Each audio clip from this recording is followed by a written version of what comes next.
Yep, yep.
Hello? Does this mic work here? That's good. You just pull this over here. No.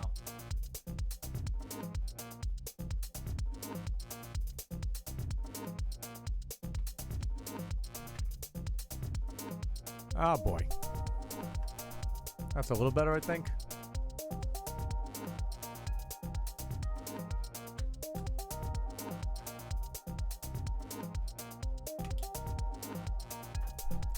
Oh boy.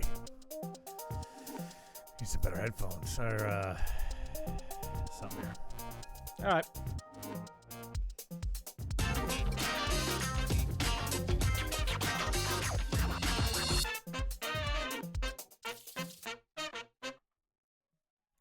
Well, we'll get the volume down on that at some point. Hello! Welcome, everybody, to the Billy Vegas Show. Let me just get this orchestrated here. We get comfy. Just got down here. Running late per usual. Real nice. I think that sounds good. Trying a recording bit here.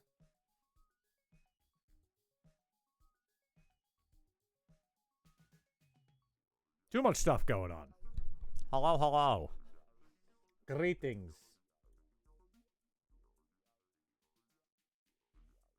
Greetings.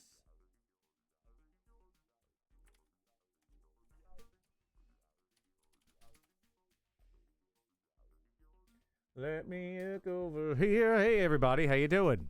Hi. Sorry. Just making sure everything works. Per usual, 843 Rebel TV. You ring the phone. We answer the phone. It's real exciting stuff. Everything still works here, I think. The phone sounds like it works. Beverages are in hand. Cheers. And speaking of beverages, tonight on the program, we have a very special guest. Special guest, Rebecca Flynn, joining us. Master wine expert extraordinaire, for lack of a better term.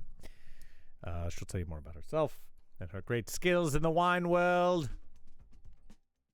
and her ability to decide wines. Sorry, too many screens here.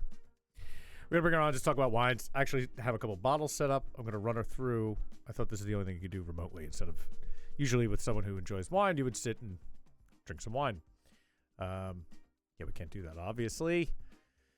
So what we're going to try to do is I set up a couple bottles to look at as if it's like a liquor store, as if you were a guest and you would look at the bottles and go, oh, what do we have here? And see what a professional would say when they look at the bottles and how they would pick the proper bottle. I have a couple different bottles down there of mixed. It's not a trick. There's no tricks here. It's just mixed types of bottles. It should be fun. I think it'll be fun. Thanks everyone who's joining. Let me get the chat up over here. Let's make sure that's going. Everyone likes to chat. Okay, that's good. That's real good. Let me get the browser up here. There we go. Let's check our, let's get the bummer news out of the way first, you know what I mean? Let's look at the numbers. Let's check the coronas. Let's see where we're at. And then we'll move on from there. Haven't checked this number yet today, but let's see. All right. It's not true. I checked this morning. I forgot. 1.3 million cases worldwide. 75,000 deaths. Jesus Christ.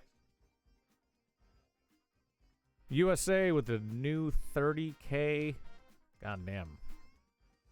New York with 9,000. New Jersey, far second, 35. Stay healthy out there, everybody. It's dangerous on them streets. 600 new deaths in New York. God damn. Not good. They weren't lying. It's not going to be pretty. Okay. I don't know how much of that I can actually read. I don't even know if I want to go through the news. It's just depressing.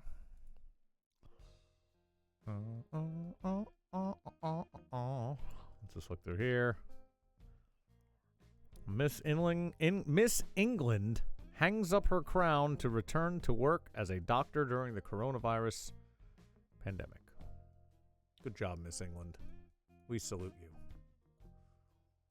We salute Miss England on the program.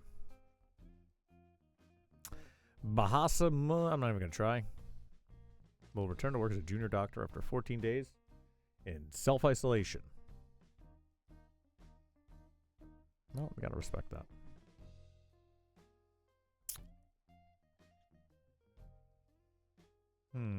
Interesting. Bill Gates spent billions on coronavirus vaccine. Yes, of course. Expect our Bill Gateses of the world to do that. Isn't Elon doing something? Isn't Elon Musk doing something remotely interesting? I thought Elon was out there doing something. Thought he was being hard in the paint.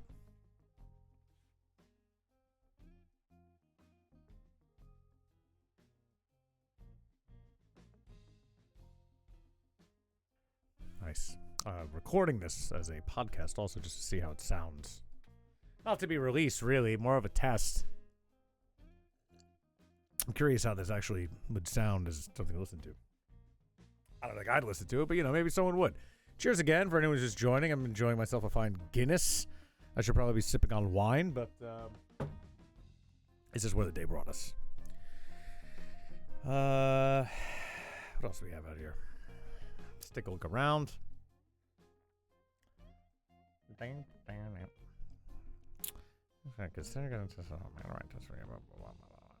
it's ventilators without sedatives. We're running out of sedatives here. That sounds great. Petition calling for resignation of WHO director. Turkey bans selling face masks. Masks will be provided to people free of charge. Okay.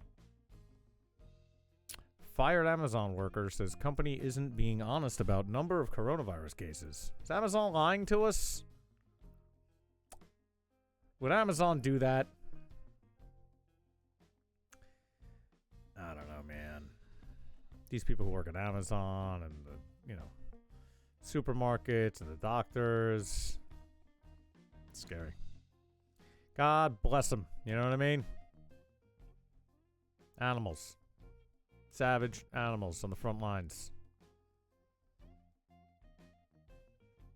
Airlines' resistance to giving travelers refunds during coronavirus pandemic. They're all closed, right? Are planes grounded? Are planes flying? Can I get a flight?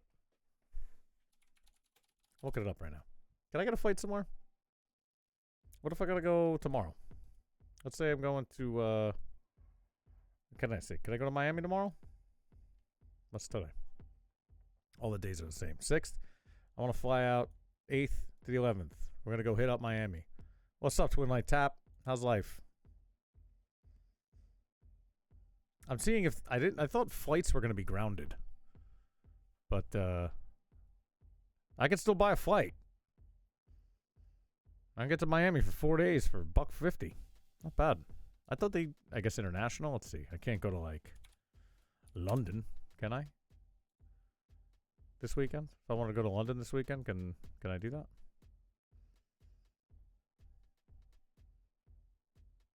It's expensive as shit to get to London. Why is it $850 to get to London? Are you crazy? It's $850 to get to London right now. I don't think you could pay me to get on a goddamn plane to go out to London. That's insane. I guess the only people flying right now are people who need to fly, right? What if I wanted to go to let's see, what's far? Australia, mate. I want to go to Aussie land, and I want to go this weekend for a week. You would have to think that that's cheap. Nope, $2,000. Jesus Christ. I thought flights were cheap now. How are flights still expensive right now? Oh, Puerto Rico's cheap. You can fly domestically fairly cheap, apparently.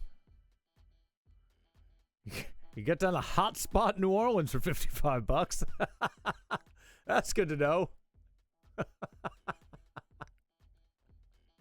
That's hilarious.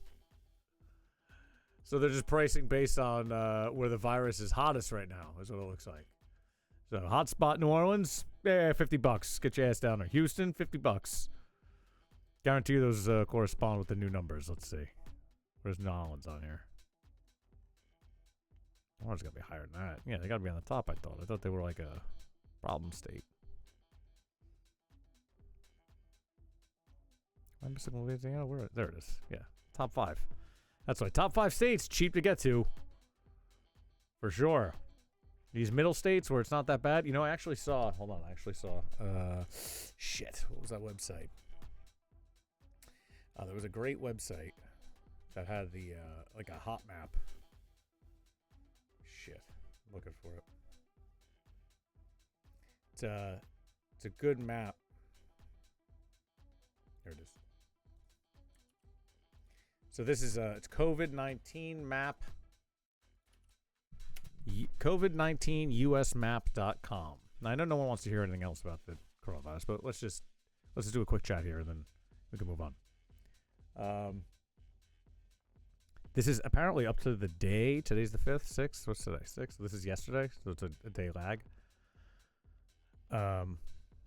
You could zoom into like counties of every state, which is pretty cool. But I bet you, if you overlay this map with the Google map for flights, something tells me the hotspot's gonna be pretty cheap to get to. What if I need to get up here? What if I need to get up to Seattle land? Wow, 322. It's actually pretty pricey to get up there. All right, so my fucking theory's out the window. It's not a big deal. Look, I'm not right about everything. Most things, not everything. Cheers. I honestly thought they got rid of all non-essential flights. I know we cut off like China, right? Like I definitely can't get to China right now. That's like off the radar, right? Oh, 12 grand to get to Islamabad. Well, that seems like a fair deal.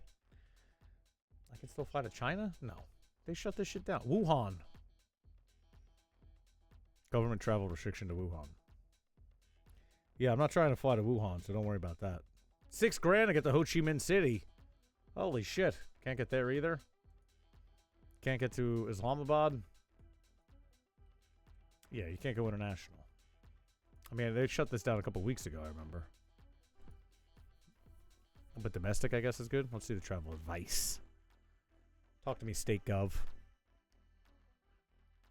Level 4, do not travel. Well, all right, that makes it easy. Level 4, don't travel. Okay. Well, if you are trying to travel, though, you can get to Atlanta and New Orleans pretty goddamn cheap right now. From Jersey. How about Canada? Gotta get to Canada? Greater Sudbury? I don't know where that is. Montreal, $1.67. Not bad. Not bad. Not mad at that. I don't think we're flying anywhere, though. Come on. I didn't know you could fly. I thought flying was off. I thought we said no to that. I thought we said we're trying to get rid of this disease. A virus.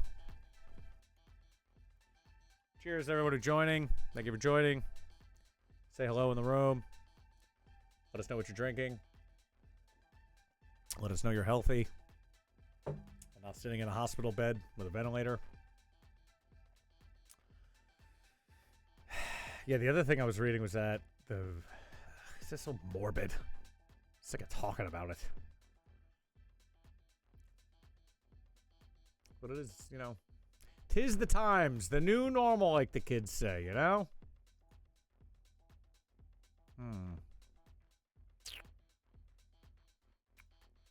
Wisconsin governor orders to stop in-person voting. Yeah, what are we going to do if, like, election time comes for the president and then you can't vote? Is this how we get a king?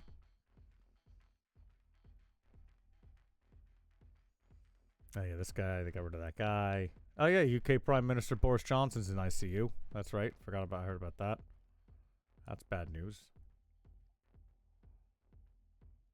Oh, Trump's hyping up this meds. No one likes that, apparently. No one likes Trumpy optimism. Cuomo. Doubles max fine for breaking social distancing orders. How do they enforce that? We're going to have to talk to Rebecca about that. She's going to be joining us on the show. From Brooklyn. Talking wine. But I'm very curious about anyone in New York. How do you double a fine for breaking social distancing orders? There's Cuomo's head. How do you, will they walk around with yardsticks? You don't have the right to risk someone. Yeah, I know. I mean, I'd say around here, people are pretty good in certain places and not pretty good in other places. If you go to Whole Foods over here, in the the greater New Jersey area, they broke up another funeral. Stop it. Stop it. Lakewood? These fucking people in Lakewood won't stop having, they love getting, burying and marrying. Anyway, the Whole Foods near me is exercising, for last week, I remember reading that they were walking out because they were so upset about the business practices that Whole Foods was practicing. They weren't giving people enough distance, weren't enforcing things enough. And when that was happening, by me, they were mandating that you had 6 feet between you outside while you waited to go in, and they only let 50 people in at a clip. In the it's a big store. And they only let 50 people in at a time.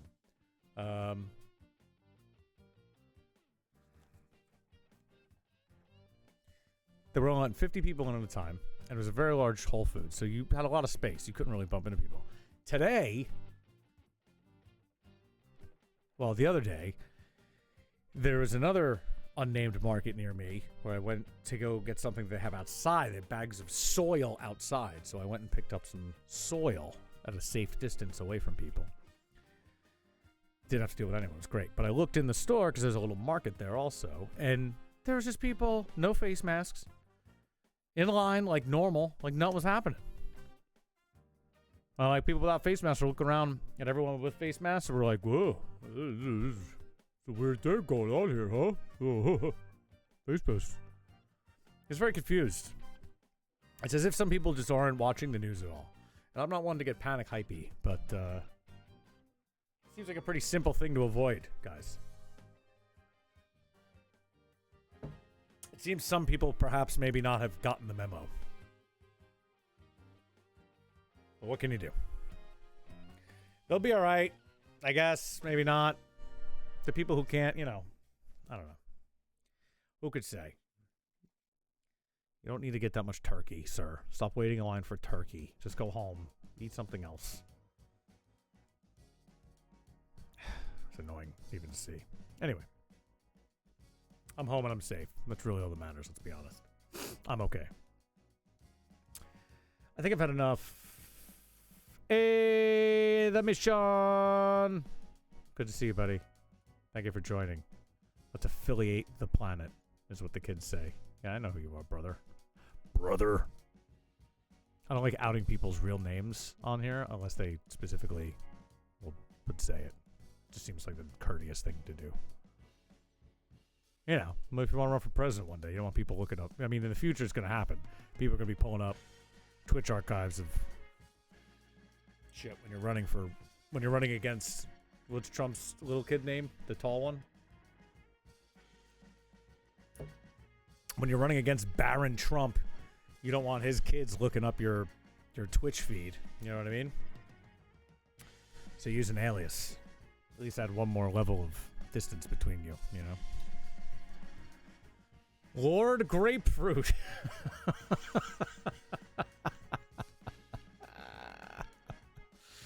Oh, boy. Well, thank you for joining, everyone who's here. Good to see all y'all here.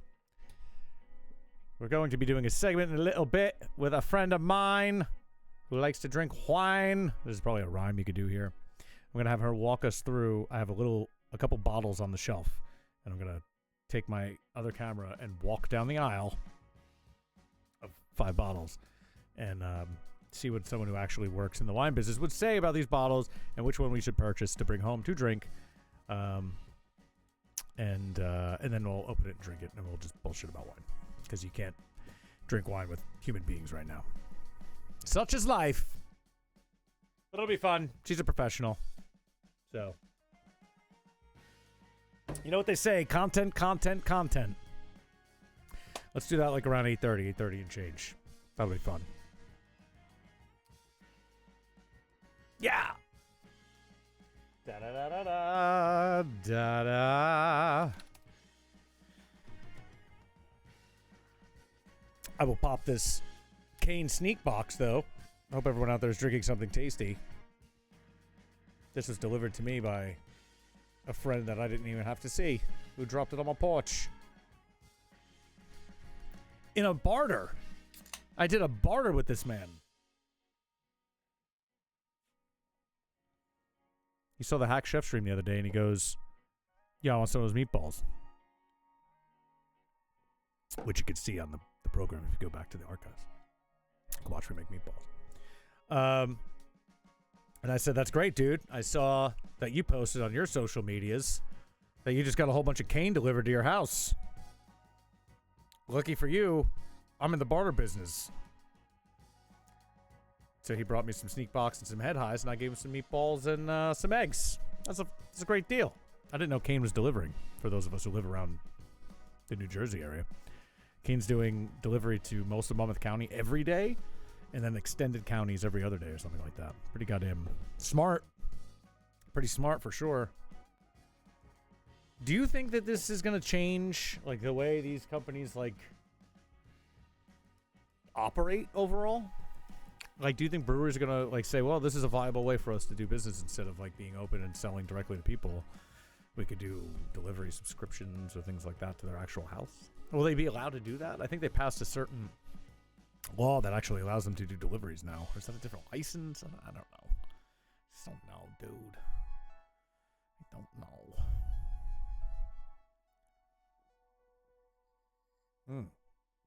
Sneak box is damn good, though. Yeah, man. I that's... This will all pass. At some point, this will all be over. Right? I don't know when. People don't know when. It's going to be bad. We get it. We heard. At some point, this will all be over. And when it is all over, you know, my question is going to be, yeah, how do these business practices change? You know, for all business practices. I'm just thinking about food and hospitality. But, you know, everything kind of changes the game. Really? Have you looked into it, Corey? Because, like, I think you'd be surprised. Like, there was some by me that I didn't even know where it was happening. It seems like, I mean, I think New Jersey's, like, allowing them to do it now, you know? I don't know where you're at now, either. Not that you need to tell the world, but Kane is doing breweries, deliveries. Oh, look at we just pull it up. Mercer County is where? Oh, that's up. You're up by Princeton. Dun dun dun dun dun dun.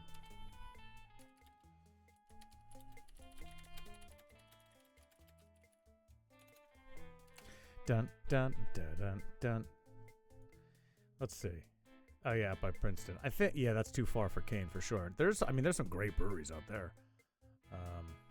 Damn. Naked Brewing's not doing anything? They're so small, you would think that they would just be doing that. Okay, I'm going to bring in our special guest now. Curbside, yeah, that makes sense. I'm going to bring in our special guest. I got to give her a buzz. And give me 2 seconds, and I will be right back in a, what do they say? 2 shakes of a lamb's tail? Is that it? I don't know. Give me 2 seconds, and I will be right back with a special guest, Rebecca Flint.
Hello?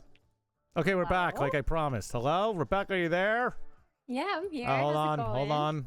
Hold on, I gotta get a video up. I hear you. And Oh. dropping everything. Here we go. Got you. There you are. Hello, Rebecca. Welcome to the program. Thanks for having me. Yeah, How's of course. It going? Good. This will be fun. We were just talking about beers and deliveries in New Jersey because a lot of the breweries in New Jersey are doing like home delivery now. So Yeah, that's awesome. I actually have a cane sneak box that someone dropped off here. What And, kind of beer is that? Sneak Nice IPA Sneak box is an American Pale Ale. or? Great, like so a 5%er? It's a 5%er. It's pretty low. Perfect. And it's delicious, and it's like one of my favorite like sessionable beers that they put out, and they do different ones with different hops. It's really, really, they do great work. K makes great beer. They do. I love them. I just spit all I over my know. screen, so 1 second while I That's wave okay. it savagely off the screen. There we go. Rebecca, That is welcome to the program again. Thanks for joining. Yeah. I thought it'd be fun just to talk wine and spirits with somebody as if we were at a bar. So that's what we're gonna do, right? Yeah, it's almost like we're hanging out. Kinda, but not. So everyone who's watching, this is Rebecca. She's an expert in the wine industry. Are you an We'll expert? see. Are you a professional? You're a wine professional. I mean, I'm a wine professional, that's for sure. I'm a sommelier. Oh. Most recently at Love in Madison Park, which is Oh. fancy in the city. Well, But we've known each other for a long time. Quite some since time, I indeed. was a bartender. yes, and we've drank many bottles together, I'm sure. Yeah, I actually have been making more martinis this past few weeks than I have in a really long time. So Martinis. I'm glad that not that I learned totally how to make them back then, but I was pretty good at those $5 French martinis. What kind of martinis are you making at home? I had a couple martinis this week. Yeah, I'm drinking some gin. So I love gin. Ryan's mom mailed. She like sends us cases of wine and delicious goodies all the time, which is very nice That's of lovely. her from Minnesota. And she sent us this Minnesota gin, so I call it Ginnesota. How's the Minnesota? But, How's the Minnesota wine? I've actually had some, and it's pretty grapey. I didn't know they had any wine. I was actually joking. There's wine in all 50 states now, Wow. which is crazy. Like, how is Hawaii wine going to be? Almost Who sorry to knows? hear that. Yeah, That's I don't weird. know, but maybe you could say it's like Canary Islands or something. But yeah, gin, and I'll do either like dry vermouth or Coke Americano. Oh yeah, delicious. Yeah, a little twist, olives. Why not? I love a gin martini. I would do gin martinis here, and then the not a secret move, but I would do a pinch of orange bitters in it. Just like a drop. That's what I think I'm so missing. But they're really good, and I love. Definitely brings either it to the have next. Plymouth. Yeah, Plymouth. Yeah, I no, love it's like Fords. I love even Beefeater Fords is like is probably good. my favorite like clean gin to crush. it's just so OG and so delicious. So and good. But some of them are really sweet. I thought Matt left a bottle of like Queen's Courage here, which is from Queens. And it is really, he was like, don't make a martini with that. It'd be too sweet. I was like, I don't know. And then I drank it. I was like, yeah, it's really sweet. Gin's so maybe weird. with tonic, it would be nice because it's like I don't know. I I'm have like- sherry now though because Oh, nice. I was And you're nice. I don't know. I don't want to say I'm feeling. I think I have allergies, so I'm just gonna Uh-oh. say that. Oh, no. But I feel like something a little bit boozier than wine, but like I just wasn't really feeling like wine, I'm which gonna is say- not like me. So Yeah. stay away. Sherry's delicious. It's funny, I have this stack of random books back here, which I never really looked at what they were. But as I turned around and was doing it, I have 101 essential tips for wine. Well, let's get at it. And I also have a much better book. That one's a little cheesy, but I have the Sommelier's Guide to Wine by Brian Smith, the professor of wine studies at the CIA. This is actually a good. This is a good one. This has some really I good don't know data. that one. I've read this one a while ago. It's like a, it's a clip book. It's not like a textbook. It's like it's like this book, which is like a nothing book. It's like a joke. This is like But just a little like the advanced fluffed up. the advanced version of that with actual data. Like this book will I'm tell into you Syrah called Shiraz in Australia. It's like there's basic wine 101 in here, and then this is probably 201. Let me see. like 105. The set maybe it'll whatever the be numbers. You know how the numbers work. No, The regional breakdown of Bordeaux classifications, like that's not going to be in the other book. We're not talking Halt Medoc there. That's pretty cool. Yeah, it's cool stuff. I haven't looked at this in a long time, but literally, as I put the bottles of wine down, I was like, oh, let me see if I have wine books back there. I don't know if that's going to come in handy. We have a lot of wine books, especially with Oh. two of us. When we moved in together, it's like, Yeah, you and your mans are wine professionals in the pin business, so I would expect you to have many, many books. yeah, we have a lot of books. We had like doubles of a few things, but we're okay with Are it. there any like core like here's the book you need if you're trying to be an expert in the wine business? I love the Wine Atlas. I Mm. think it's really important. Well, I don't want to say things are important, but because nothing matters right now. Sure. But I think it's nice to see. That's a good cornerstone book though, the Wine Atlas. I don't think I ever Yeah, have a this. cornerstone book for sure. And in the older vintage, I don't want to say older vintages, but the older editions, they would also recommend like really great classic producers from the region, which I think are awesome. Nice. Because sometimes you don't know what you're looking for. But it's great. It shows you the region, it shows you the topography. I think there are, I do have a few friends in the city who make their own maps, which I think is great because you can see like the like the political boundaries and also like the formations and the rocks. But yeah, that's it. That's the newest one. Nice. But I think it's good. I think it's like really solid entry level information, but it's just especially for visual learners to see how like all of the land is mapped out. That's a great one. I guess Yeah. Oxford Companion to Wine Hmm. is wonderful, but that's just it's more of a dictionary, and so A good if- reference book almost. yeah, absolutely. I want to just see it so I know what it looks like. Oh, it's so pink. Oh, I know, I love it. Yeah, a lot of pink Oh, wine books here. She looks like she enjoys wine heavily. She does. She's great. She also writes for the Atlas, and so a lot Janice Robinson. of What is an OBE? She's an OBE and a Master of Wine. What does that mean? OBE. Yeah, I don't know. me neither. Does that deliver babies? It's OBE. Yeah, that must be. Something. Let's see, OBE wine. Let's see what that means. OBE? I see the word a lot. I did OBE wine, and it comes up with her name a lot. Did she just make this up? Maybe some sort of like wine educator, but no, I'm Gerard into it. Bassett. Yeah, it There's has to always be. something It has to be something like to that. learn. Awarded OBE in Queen's Birthday Honors. Oh, maybe she's like knighted. Officer of the Order of the British Empire. So she's wine officer of the British Empire. That's pretty badass. Wow, that's awesome. Fucking. So it's like being knighted. Yeah, you were there. You Yeah. had it. It's like being knighted. Well, let's. Yeah. I mean, Wow, that's England pretty has lots of badass. Sparkling wine, so that's maybe she's the ruler of all the British Damn, bubbles. that's crazy. That's a pretty impressive tag to have. That's super crazy. You go, I'm proud of her. Jancis Robinson. She looks mad French. That's good. Oh, she's English. She looks mad English. Hold on, let's hear her for a second. She's gonna talk. Revising the Oxford Companion for its 4th edition. She definitely knows wine. Fourth. 4th edition of the Oxford Companion. All right. Well, thanks for the wine tips, Janice. Yeah. So, like I said, this beer is delicious. Wine is great, and I was gonna start drinking wine. I said, let me wait till Rebecca gets on the horn. I'm glad you're drinking sherry. What sherry are you drinking? I might as well ask. I like to ask everyone what they're drinking because now is the time where everyone is drinking all the time. So. We're drinking all the time. So I Lustau. I don't know. It's Lustau. So Lustau. I mean, I feel like sherry is really affordable, and one of the only liquor stores that is open for you to walk into in Brooklyn.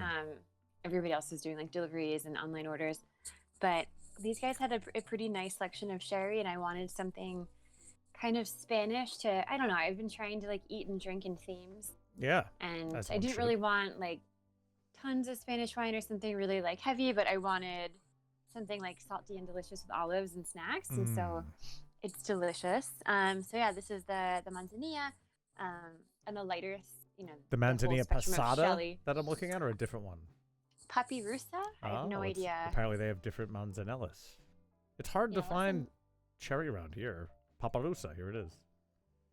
Tell me about it. I mean, Let's it see. says muy seca, very dry. Aged following a Um, biological aging.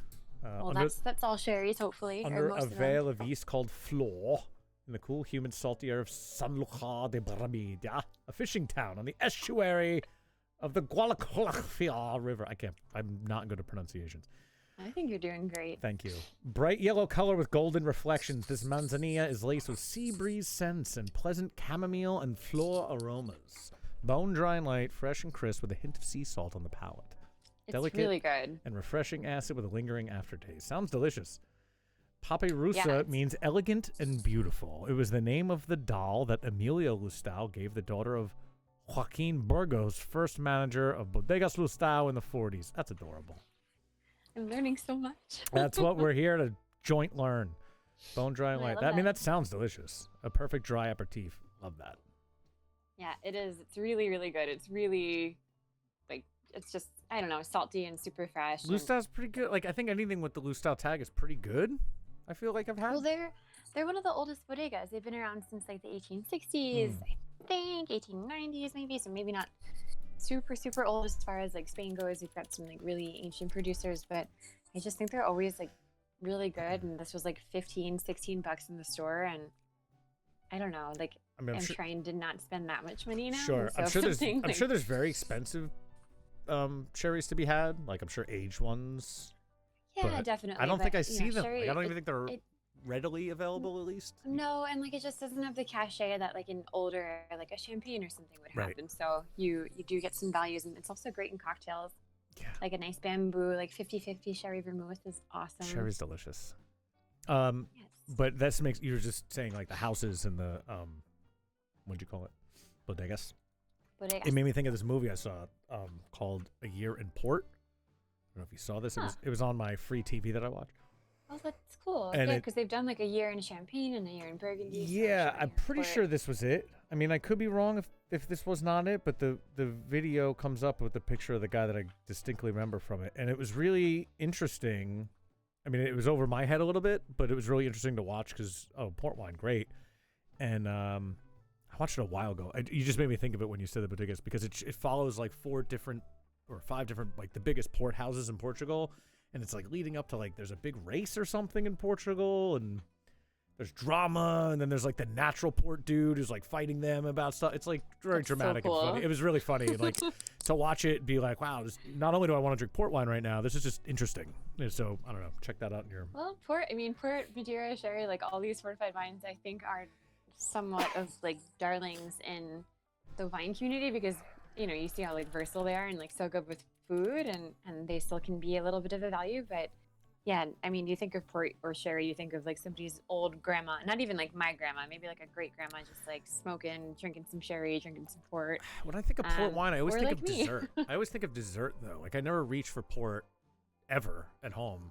I should more. No, I it guess. is. It's a good. I mean, for sure with dessert, like chocolate. You know, it's like that chocolate and then bright cherry flavor that is like really, really pretty. Or you've got some more like tawny Yeah, ports there's. that are a little that's- more like nutty and But do I want that with like a oxidized, but- savory food? Like, is there port to be had with savory food? I feel like in the movie they maybe were with like a steak, maybe. like a grilled, like just like tons of grill marks, like bitterness, Mm.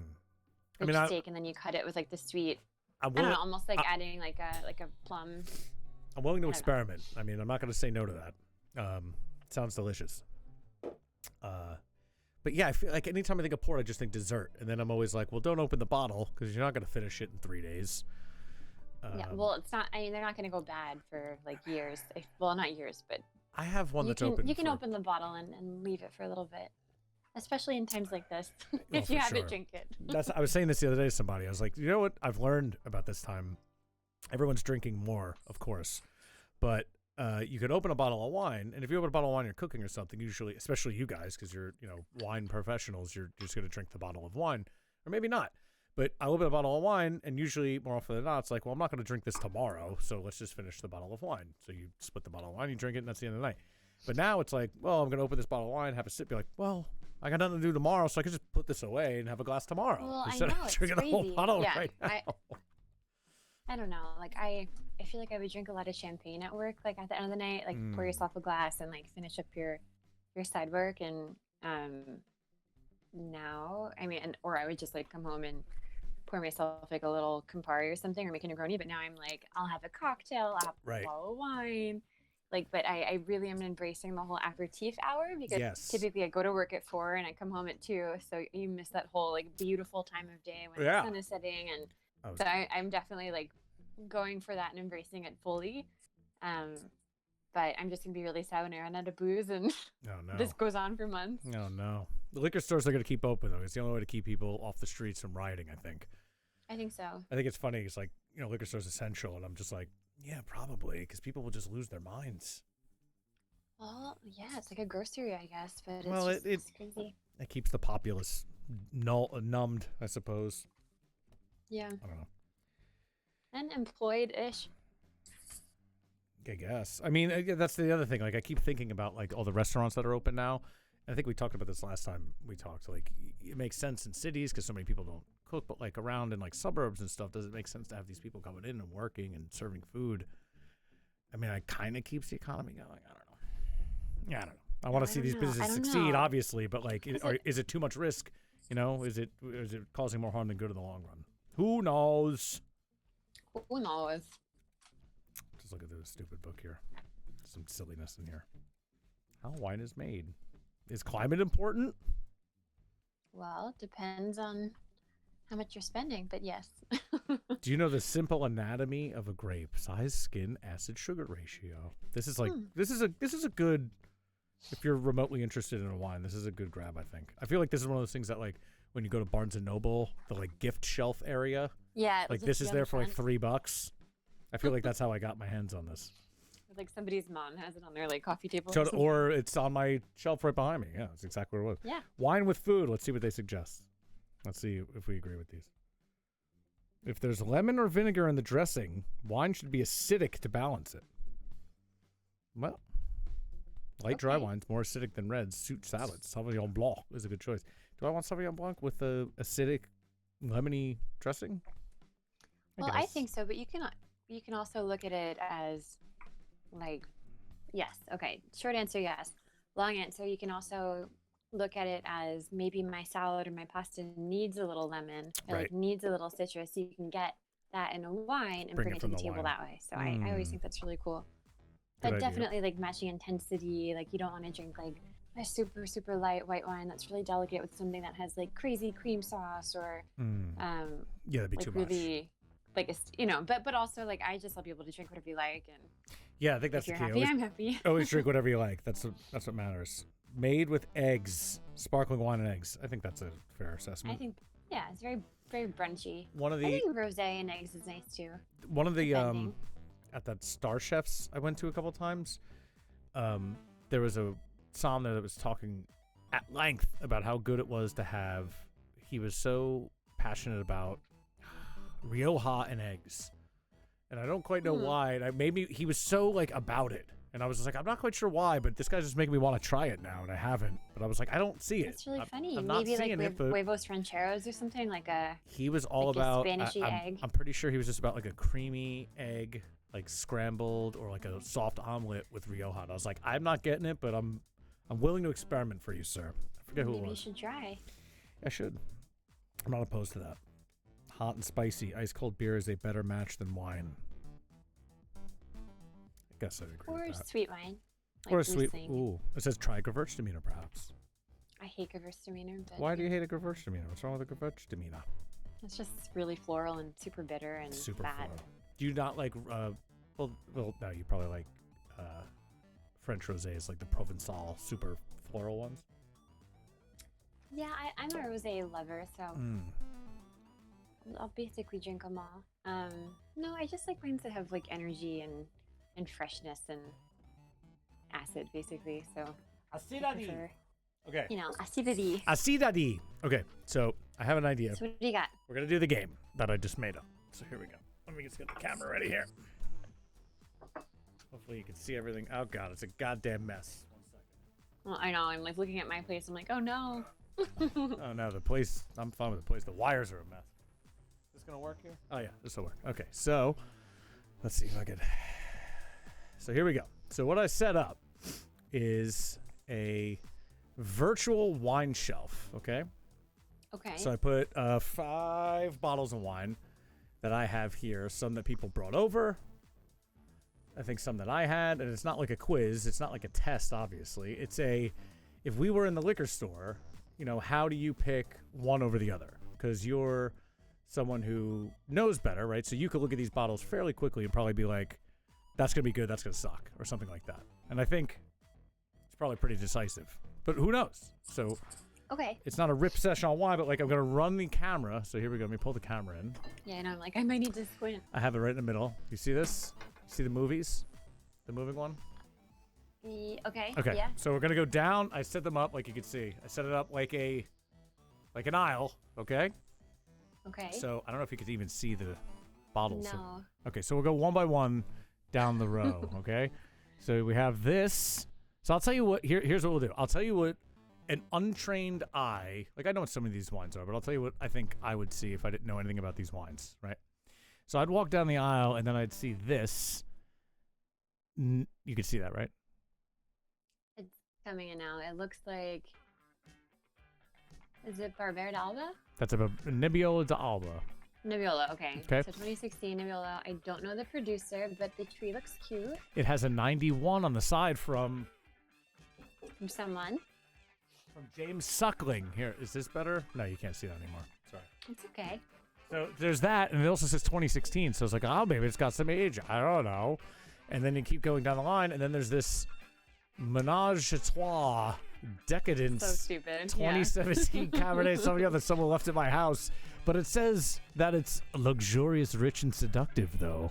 Yeah. What is the alcohol I'm going to guess percentage? high, but let's see. Well, not to make you move. But... No, it's fine. It's right here. 13.5. It's actually pretty low.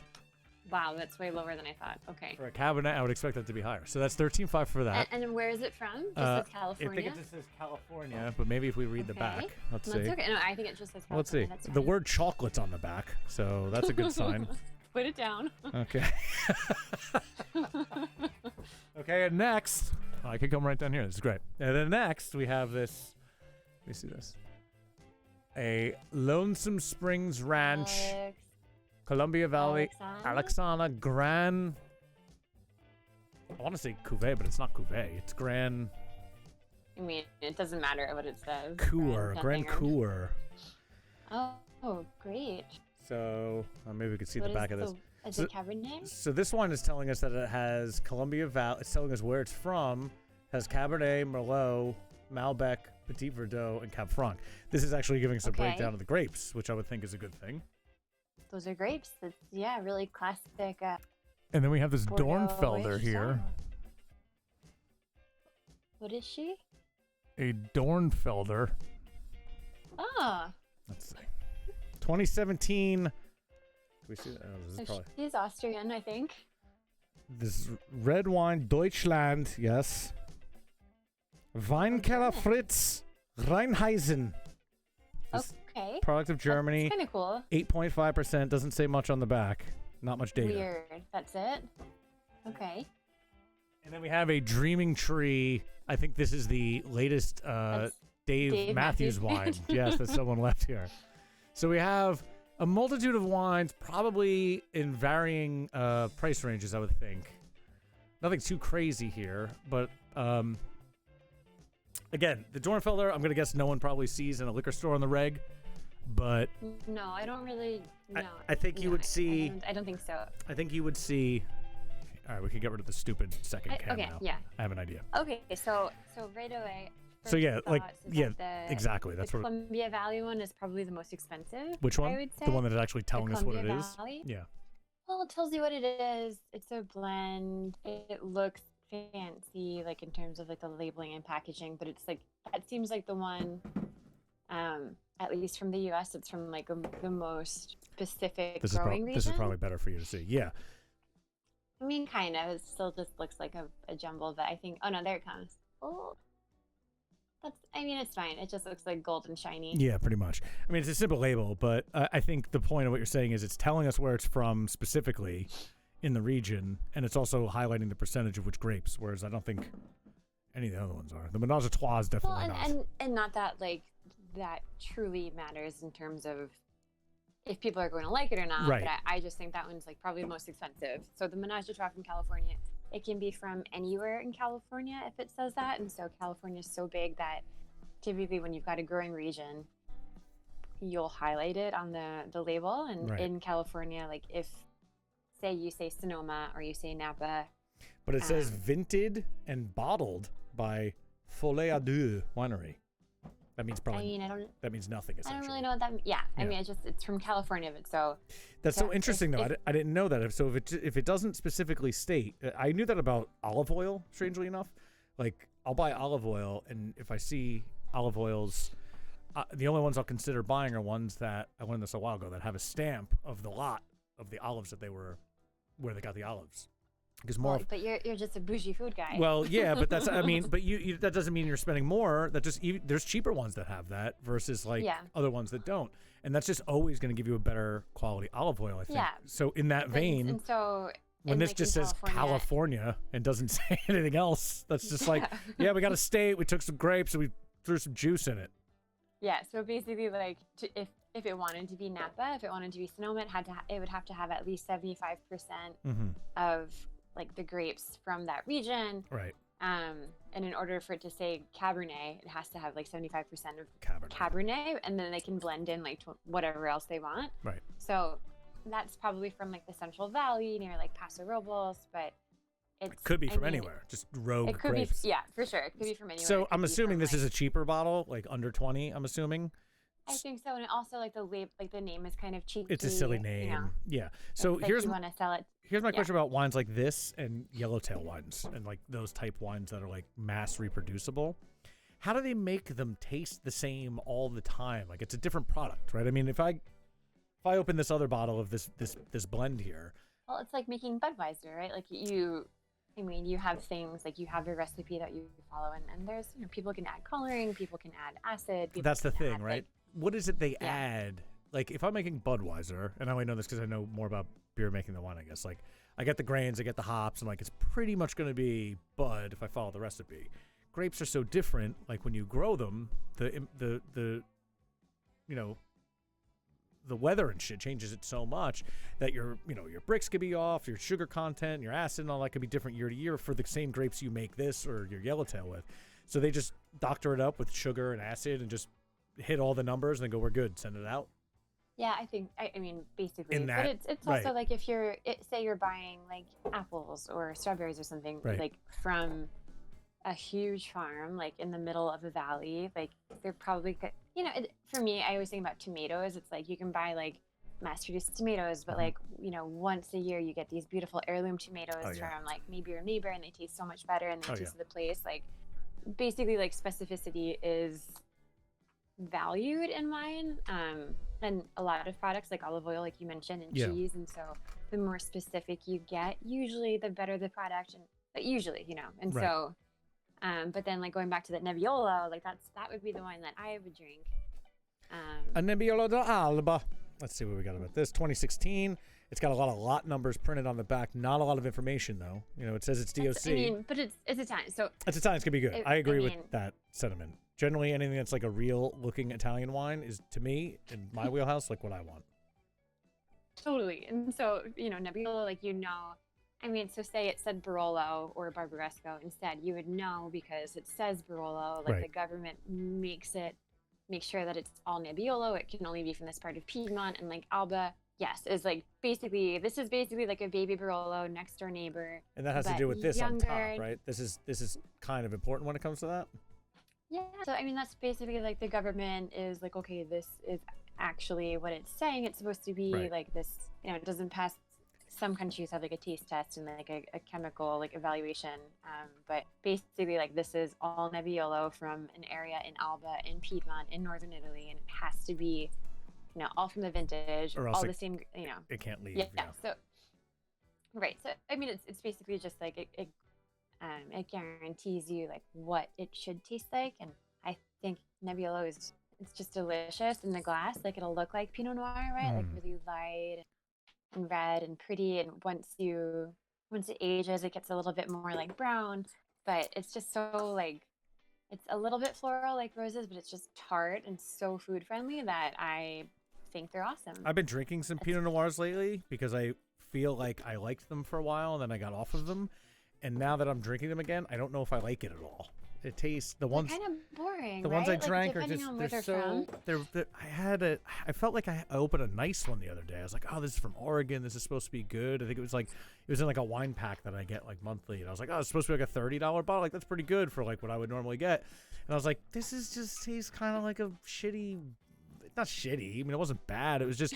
It didn't have like a fruitiness that I kind of remembered it supposedly having. I feel like I drank a lot of Pinot like maybe years ago, and I was like, oh, this is light and fruity compared to like a Cabernet I would drink. Well, it's just really approachable, right? And I Yeah, think when people are first getting into wine, it's like what I used to deal with at, I don't want to say deal with, but what I used to come in across at the brewery is that, you know, you have these people coming in who like really love beer, and then you've got their girlfriends or their wives or their brothers who don't really know what they're looking for, Right. but they feel intimidated. It's like when you can taste one thing that like speaks to you, you kind of cling on to it for a little bit, and then like you're obsessed. Like for me, like when I studied abroad in Argentina and I drank Malbec, I was like, oh my god, this is so fruity and juicy, and like this is crazy. Yeah. And when you know it's something that is just like so like, I don't want to say obvious, but like yes, this is purple fruits. Like with Pinot Noir, it's like yes, this is like bright red fresh cherries maybe. And for you, you're like yes, I love Pinot Noir. It's like cherries. And then if you revisit the things, you know, it's like with music, with clothes, with anything, like you revisit the things that first got you into wine, or the first few bottles that you tasted, and you're like, like I've grown up, like I've grown out of it. And so maybe that's just like what you're I haven't had a lot of also dealing with. Malbec, but I opened up a bottle not too long ago because I think it was in one of those wine packs. I was like, all right, let's drink a Malbec. I never drink Malbec. And I was like, why don't I drink more Malbec? This is so good. It was so tasty because I Well, never drink it. I'm it's used like to, around here, I'm Yeah. used to drinking, like most of the places around here, you can get wine and like good deals on wine. It's so Italian. There's so much Italian wine near me. I feel like I'm like, you know, almost expert in Italian wine. I'm drinking so much. But then when I drink anything that's not, it's exciting because it's like, it's so different. It's like, oh my God. Because some of the Italian ones start to blend together at a certain point when you're drinking all the time. It's like, all right, I get it. I see what's going on here. Not that they're bad. They're generally always like there delicious. are some really good producers, and then there's some producers that are like, okay, it's like the same here. You know, Yeah. you have people that are like more I think there's good specific value and smaller. to be had in Italian wine, for sure. Totally. Yeah. I totally think so. Yeah, I just picked up a 6-pack of wines from like my favorite little shop in Brooklyn, and they're all Italian. So 3 whites, 3 reds, just like super excited. Delicious.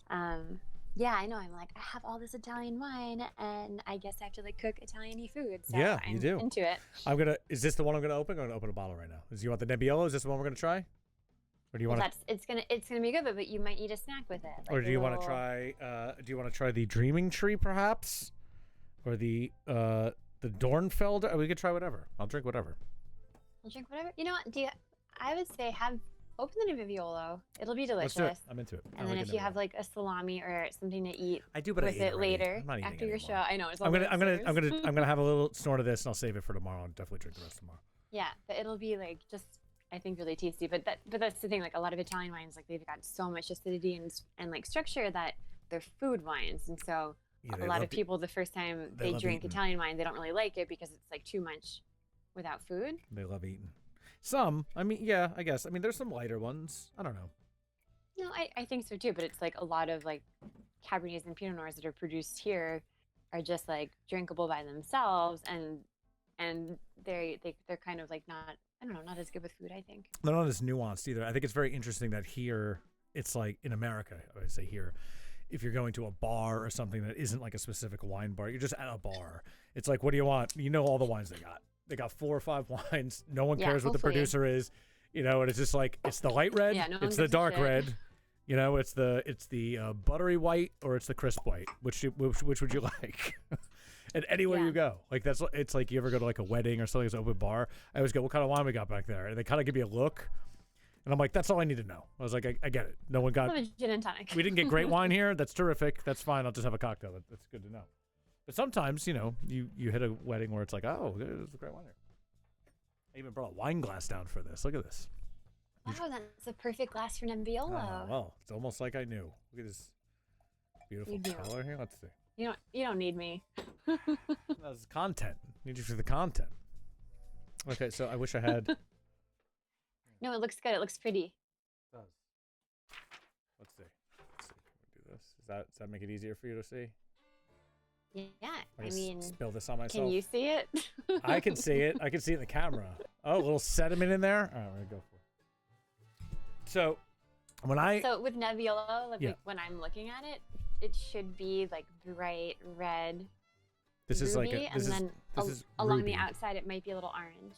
This is ruby. I mean, I am in a weird dimly lit dinge Yeah, world. maybe bring it back over to your white paper. Yeah, let me maybe like turn the flashlight on it. That might be too aggressive, but it might help out a little bit. It's definitely ruby. I mean, I'm getting a lot of ruby on this. Yeah, so like it doesn't look like Cabernet, right? Like No, Cabernet is no, it does usually not like look a like lot that. It darker. definitely- yeah, Definitely does not look like Cabernet. It's definitely lighter than Cabernet. yeah, she's pretty. Yeah, it's light looking. I mean, it looks like a. So d'Alba is the, because I've had not Nebbiolo d'Alba, I've had Barbera d'Alba. So that's the region. Right. They're like next door neighbors. So Mm. typically Nebbiolo is saved for the better, like aspects. So Nebbiolo will be south facing because it's just more finicky and harder to grow, and Barbera can kind of go everywhere, but Barbera will ripen first. And so it's just like, what does it smell like? Is it good? I don't want to get like pretentious wine snobby, but this smells specifically like something to me. Like Italian wine? It definitely smells like Italian wine, but it also smells So- like, it smells really like fruity, but not in like a fresh fruit sense. It's fruity in a, you know, like the, and I see like, it's bringing me to this place. This is how close it is. You know the Flintstone vitamins that you chew as a kid? Okay, so like dried, Crushed a little up, bit? and like you just smelled a handful of that. Like it's all of that. That's exactly what it smells like to me. Like the crushed up, dried fruit, maybe, you know? But that Mhm. fake fruit almost. No, dry. Yeah, I mean, Like it has so that when that weird thing. It's something that's, as it goes across my nose, it's like just making me think I'm snorting Flintstone vitamins. maybe like a limestoney sort of. Yeah, it's minerally, I guess. Yeah, I don't know. That's hard, but I feel like when you're looking at the wine, like you know what it's gonna taste like by what it looks like. Yeah, for Like, sure. I could tell. I mean, I could see where this is gonna be. That's right. well, it's like whatever color fruit is that in real life, like you know, cherries, cranberries, whatever. But it's just you can just tell a lot. It's delicious. It immediately makes me want to eat all the salami and all the charcuterie. Yeah, or like a pizza or like a creamy pasta. Cut through all that richness. I'm gonna make carbonara tomorrow looks, now. It looks pretty good. Yeah, that's good. Well, I mean, it does say on it 91.jamessuckling.com. Serie de Roveri. Just all these words, just all these Italian words I just put on here. I know. I think I can. It's a little. You're actually clear right now, so I can maybe see the label again. If I hold it for a minute, it'll probably focus. There you go. Yeah. Okay. I mean, I don't know the producer, and like the thing with points, honestly, like some people can talk a lot of shit about them and hate on them, but it's Some kind of sells- indicator, at least, right? I mean, Yeah, you know, like it's just what not everybody knows a lot about wine, and if you're in a retail store and there's like a million bottles to choose from, like that's just a way for people to sell their wine, and who knows? But I always think that, and like even if you go to Bottle King or somewhere that's like huge, people who work there always have their like favorites, and so I For always sure. think it's just really nice to ask them what they like and tell them what you like, because I think it will make them happy and feel like worthy, but also it's just cool to like start a relation. Not that we can like talk to people actually. What am I? Even well, saying? today you can't. But no, like- I do like. Here's the one. I found the exact one they sent me. I could get a little bit more data. Let me pull it up here. Now I agree with that, and I think that's a good thing for listeners to pay attention to. That really, like, if you go to your liquor store and like make a friendship with the people there, and maybe you don't like the recommendations, but then you know this guy's got a different palate than But me. you don't like. You know, that's not wines that I like. So when this guy tells me he likes a wine, I try it. There's a liquor store by me that opened up, and I went in there, and I was scouting some bottles. I was like, oh, these look good. These are good. I didn't really need any. But there was a Coteron and a rosé by the same producer, like kind of near each other. I was like, oh, there's like, these are the same producers. He's like, those are both really good. And I was like, I'm going to buy them, and this is going to tell me if you're the guy, you know, if we have a similar palate or not. Like he was so clearly like, I love those wines. They're really, really good. I was like, all right, cool. So that, you know, low cost of admission to know if that dude is on your level of what you want to drink, I think it's totally worth it. That's important, I think, for people to think about. But here's what I'm drinking. Here it is, the 2016. I don't know if you can see it. It might be tiny for you. That's pretty tiny. That's okay though. I don't want to like. Let me see. Zoom into my I little could probably face. make it. I could probably make it. Oh wait, I could definitely make it bigger. Hold on. There we go. Yeah, there we go. Refine and woven together. Delicious cardamom, spice, and cedarwood. not really getting a lot of I cedar. mean, Getting well, whatever, but it's nonsense, but it tastes good. Tell me about where it's from. Piedmont. 91 International Wine Report. 14% MEO cork. I don't know about truffle. I'm not getting that, sir, but it's pretty damn tasty. I mean, it might be like mushroomy and rosy, but I'm sure it's just delicious. I feel like when they put those things spicy on like a tasting note panel like this, it's so like, I don't even know the point of it. Like, what's the point of... There's no point. It's so subjective. Like, I took a wine class at college. It was an intro to wine. It was just like ran by this chick who, this old French lady who, she was the woman, I forget what her job title was, but one, she was a powerful wine drinker, but two, she was the person that you would hire her to go to your vineyard and test your soil and like do amendments and stuff like that. Like, I don't know what she had like a gardening background or something, but in a scientific sense, can't think of what the term is. But she was that person. She was a part of like 2 or 3 people that did that at Rutgers. So she taught this like intro to wine, and she was super French. And the thing that she had 2 things that she said that were interesting to me. One, she said you should never, she's so about the grape and all about the grape, the terroir, the grape, the terroir. And she goes, you should never eat cheese with your wine. And everyone there obviously is college kids. You're just like, what? I thought cheese and wine is the whole point of wine. Like, what are you talking about, crazy French lady who does wine for a living? She's like, because the lipids in the cheese will cover your mouth. She's like, so if you want to taste the wine, if you want to learn about wine, because she was all about like, I want to know about the grape. So you want to taste the grape and taste the soil and taste everything. You can't eat cheese. You can't eat anything. You got to have your mouth clean. And then you can go eat stuff with it. She's like, of course wine is for food, but the cheese covers your mouth, and she made us do it in class. She's like, eat a piece of cheese. She's like, try the wine, eat a piece of cheese, and then drink the wine. Like, it tastes completely different. And like, college, it makes no sense to you. And then you start learning why things pair well with wine and, food pairings, and it makes more sense. But I never thought that. I thought it was really interesting, and more importantly than interesting. Well, I think that's really cool. Yeah, it was especially bold like when you're to first say. Yeah. figuring it out. You're like, shit. Yeah. I mean, I still think that it's like. Well, food and wine go together. I think we all agree. Right. She would and agree, like in I'm a sure. classroom situation, that's like totally different. But Yeah. I would never be like, don't eat cheese with your wine. I think like if you want to taste it. Again, if I'm one of 100 that it's stuck with, like, it makes sense. Like, if I want to try a wine, I'm not going to open this bottle after I had 7 bottles and a big dinner. You know what I mean? Like, it's not a time to sample this wine and see what it's all about. I think that was kind of her point. Because then she would run these tastings. This class was so great, Rebecca. She would run these tastings outside of class. And I think she scammed Rutgers pretty hard. Like, she had a great scam. She's friends with the dude who ran Stage Left in New Brunswick. I forget his name, but he's got a big wine program there. She's friends with him and friends with all these other, like, real, not just like I said, she was the person, there's a name for the job, who like goes and like adjusts your soil, like samples your soil and like tells you what you need to do for the grapes you're growing. She was like really deep. But she would do these outside of class extra credit course. This is a 1 credit class, for the record. She would do extra credit courses that you would have. One was free. You had to go to one. You had to go to one that was free. And then the other ones were 25 or either $15 or $30. And you only had to go to one, and the first one was free, so no one complained. You just go to one. And it was a wine tasting. She would run a wine tasting with that guy, Francis, in Stage Left.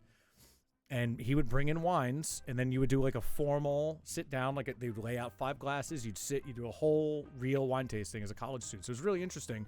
And she would bring in all of her pro wine friends. And what I found interesting, I went to the first one because you had to go to the first one. And she would run the tasting. And me and my friend Kyle, who was actually on that chat we did Thursday, the guy who was in France. Yeah, he's cool. He was in that class with me.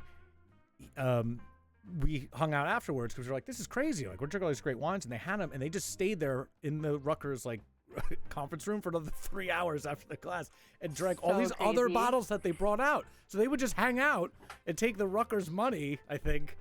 I don't know. I hope no one's going to get in trouble and just spend money on it. And now, then they did these ones. Me and Kyle went to every one. We thought it was the greatest deal ever because for $15, we were into wine. He was into wine because obviously. But then you're also in college and you get a little wasted. Exactly. So that's what you're focusing on. Literally 15 years ago. Yeah, good point. But the best part. So she did one. I want to say a month, but you only had to go to one. So all the kids go the first one, and then everyone's like, I'm not going to the next one. Me and Kyle were like, I'm going to every one. So by the end, it was literally me and him showing up with all of her friends that are pro wine cats hanging out. That's so awesome. And towards the later ones, we would drink these baller wines. I remember the last one we were going to, we're like, hey, we're going to go. Like, we bring her the $20 at the end of class. And she was like, what year were you guys born? And we gave her the year. And she busted out bottles from the years we were born when we were there. I was like, this is so great. No one was there. It was me, Kyle, her, and like the 5 creepy wine dudes that she hung out with. Well, I'm like, I don't know. I feel like you don't always get to have your birth year wine, so it's pretty awesome. I mean, it was super cool. Again, that was such a great class. Like, I think she ran a great class because she taught intro wine pretty well. And if you didn't really care about wine, she gave you some kind of rudimentary knowledge. And if you gave half a shit, she gave you anything you wanted to know. And those tastings were legit. Like, it wasn't just a get wasted session. You went and she laid out great wines, and then she's like, we're going to sit and talk about these wines. We're talking about wines. We're sitting here for 3 hours, we're drinking a bunch of wine, and we're talking about it. Here's your crackers, no cheese. Let's go. She was not about the cheese. Well, I love it, and I'm glad that you like your Nebbiolo. Yay. I see. Hello, Ryan. Yeah, I know. Ryan's surfacing.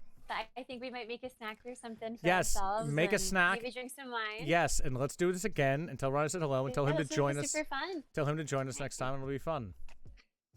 All right, I'll talk to you soon. Okay, bye, Rebecca. Thank you for joining. Goodbye. Ah, that was fun. Hello, guys. Wasn't that fun? I gotta catch up on the chat. Thanks for joining, Rebecca. That was super fun. Drinking wine, talking wine.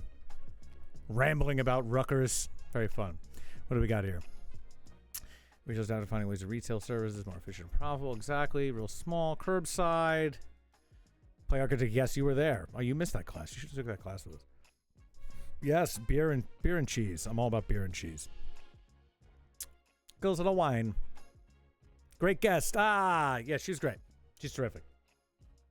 Thank you for joining, Rebecca. We'll get her on again. She joined us on the free think session we did was it last week? Was it 2 weeks? The days are all blurring together. On our free think session, so you can go find that in the archives. Free think 001, I think it was. She was telling us what it's like in Brooklyn with the lockdown a week ago. And we're doing another free think session this Thursday with a couple different people. Our friend from France again, Kyle, who I took that actual wine class with. I think Play Architect is going to join us, and then a couple other people in between. It should be fun, where we talk about... let's be honest, we're probably going to talk about coronavirus again all day. It's really, especially at a free thing, it's very hard to talk about anything else. What do you do? I hope everybody's alive and well out there. Good to see these numbers up. Good to see people joining. Cheers. I hope you're all enjoying tasty beverages on this, what day is it? Monday night. Welcome, welcome. 843 Rebel TV, 843 Rebel TV. Feel free to call in. Hopefully things are going well by you. Hopefully you're living COVID-free. COVID-free. Let me pull up that. Do we have to? Let's not get into the COVID world right away. We're going to get there again. This is really hard to not talk about it. Fuck, get out of here. I said no. It's really hard to just not talk about it. Like everything right now. It's very strange. Bizarre times. Great wine, though. Gluggy glug. I'm going to have to save this wine. I was going to be doing burgers on the Hack Chef show this week, but if I keep this bottle open, I might have to move the pasta again. We did pasta last week, though. I don't know if we should do pasta again. I need a way to get polls in the chat so people could, maybe I use Instagram for that. I don't have enough of an audience for such a thing. But at some point, we'll have polls either in the chat or Instagram polls where we pick what we're cooking. Also, now I'm cooking essentially what's in the fridge. What's up with the Dornfelder? It's a good question. Well, it's a Dornfelder. It's a 2017. I don't know much about it, but we can look it up. I don't know anything about Dornfelder. I don't even know where the hell this came from, to be honest with you. I think it was a gift. Well, it's not pricey, which doesn't mean it's bad. One of the most important grape varieties at the moment in Germany. Generally a flavorful, full-bodied, strong wine with raspberry. What? With blackberry aroma. It says it's 8.5%. Red table wine. It's all in German. Contains sulfites. I don't know. Very good with roast and game. I mean, I guess it could be a bold wine, even if it's 8%. That doesn't necessarily mean it's bold in alcohol. It could be lower in alcohol. Very booze focused these past couple days due to the COVID. Everyone's crushing the booze, hitting into their stores at home. Yeah, we should. Stormfellow should get drunk at some point. But I feel like, again, if I'm going to drink this, I tend to agree. If I'm going to drink a German red wine, I got to make some Spätzle, and I got to make some Schnitzel. More importantly, what do you eat with a Dave Matthews wine? What does one eat with a Dave Matthews wine? Taking your calls. What do you eat with a Dave Matthews wine? 843 Rebel TV. Let me know what you eat with that. Patchouli. Goo balls. I feel like I had this, though, and it wasn't that bad. Like, I wanted to hate this really hard, and it actually wasn't so bad. It was, like, really fruity and sweet, but it wasn't terrible. We're wine talking. Pretty pleased with that, but honestly, it makes me want to be like a lazy Italian national and just slice charcuterie and eat cheese and complain about my government. It gives me things for free. Sad. Well, thanks for joining everyone who's here. Time we got 9:23. Let me pull up a chair here. Yeah, there we go. Oh, that's nice. 843 Rebel TV. 843 Rebel TV. You call the hotline. This happens. And then we answer the call and we chat. You can call. You can ask questions. You can ask serious questions. You can ask jokes. You can ask... you can be a troll. You can do whatever you want. Just make the phone ring and add in a couple minutes of chat here. It's like a free party line.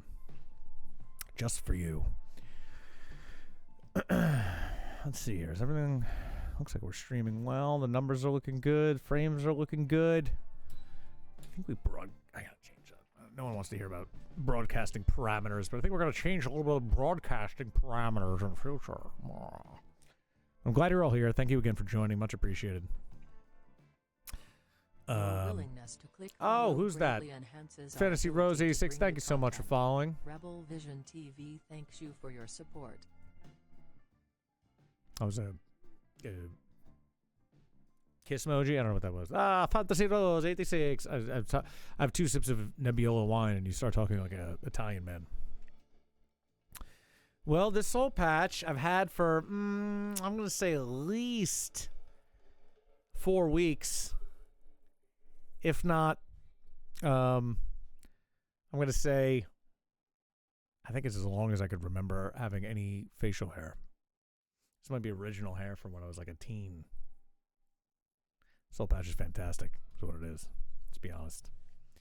It takes a certain amount of confidence to rock a soul patch. And just so you know, I got it here for you. It's also probably the only bit of hair that my face can grow. So I have it shrunk. Can't really get away with a mustache. That's a strange look. Yeah, if I just had a mustache, I'd probably look like that guy. I look like a Lalo or something. Like that Lalo stash. From Better Call Saul, if you're watching that. Which I think is on tonight, actually. I don't know if anyone's up on Better Call Saul, but no, let's not give away the spoilers. Looks like a Roman hello.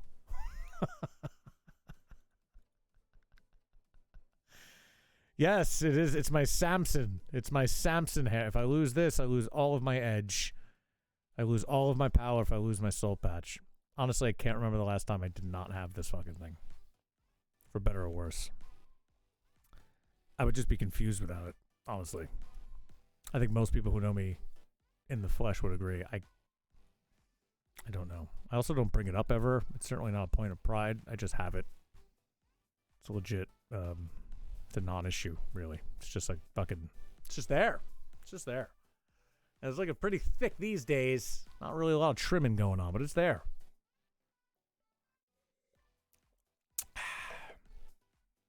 It's good to have. Face warmer, you know? Real nice. Let's look it up. I do talk about it. I tell first thing I say. I meet people go, hey, how you doing? It's real nice. You like this, right? It's good. Okay, good. Great. A brief history of the much maligned soul patch. Let's bring that up. Okay. Well, we're here. Are we allowed to watch this? Here we go. Kill the music. Who do we blame for the soul patch? Most narrowly defined, the soul patch is that thicket of hair that sits alone beneath the lower lip. It Yep. looks like somebody missed a spot shaving for 3.5 weeks. Correct. How did this happen, and how did it become the facial? Oh, wow. Look at that guy. Yeah. Soup catcher. Yeah. I could see if I was wearing a hat like that, this guy just wants a neck beard though. But yeah, I could see hair that. most likely All-star Smash Mouth. That's a Smash Mouth this happened, and guitarist. how did it become the facial hair most likely to be worn by a member of Smash Mouth? Oh, there you You go. have to go a lot further back than the brooding 90s. Cheers, by to the way. find out. Thank You you, have everybody, to for go joining. back to jazz. Oh, jazz. All right, I like where this is going. I thought this was gonna be more of a hit piece. Let's go. As early as 1947, Love Dizzy jazz. Gillespie was one of the first celebrities to shape American soul I got patch Dizzy's culture. face. He sowed the seeds with his jazz dab, tiny beard. Jazz mustache dab. that came along for the ride, but usually his beard was on its own, and it became world famous because Dude, I got a jazz dab, bro. I'm gonna start calling it jazz dab. That's of fantastic. Dizzy and the general jazz and bebop embrace, beatniks, hipsters, copied the beard and quickly picked it up. Pretty hip, Though so. beatnik beards often had extra hair, like Bob Denver on the 60s sitcom Dobie Gillis, there were soul patches without a chin beard too. Even as hippies redefined counterculture hair, soul-influenced artists like Tom Waits kept Oh, beatnik beards Tommy alive Waits. in the 70s and occasionally went full soul patch.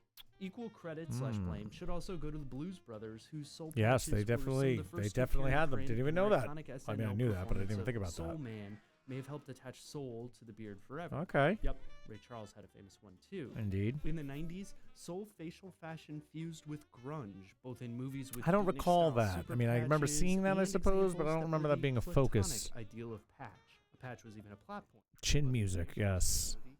patches were You the know, biggest jazz brands, dabs. too, like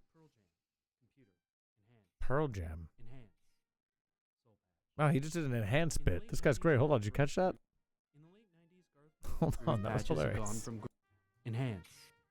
Soul patch. In the late 90s, That was a good little, groove patches good little had gone from Easter grunge egg to there. emo when he gave his alter ego, Chris Grunge to Gaines emo? his time. Okay. Soul patches weren't soul Chris music, but Gaines. soulful. They You know who I claimed don't think ever had a soul even our patch was, radio shows. It was probably for a role. well, that was Is there a atrocious. deeper meaning Did you ever to see, that? I don't think, Styles are always changing. Trent Soul Reznor ever had patches one. went from the ultra I think he cool blew past trademark that. of a joyful genius to, well, you know. The moral? Ugh, Keep your eyes open. that's terrible. Please, please, have your razor ready. Oh, that's it. It's not a great video. But all right, we get it. What we learn here, it's called a jazz dab. All right, check out my jazz dab. Sick.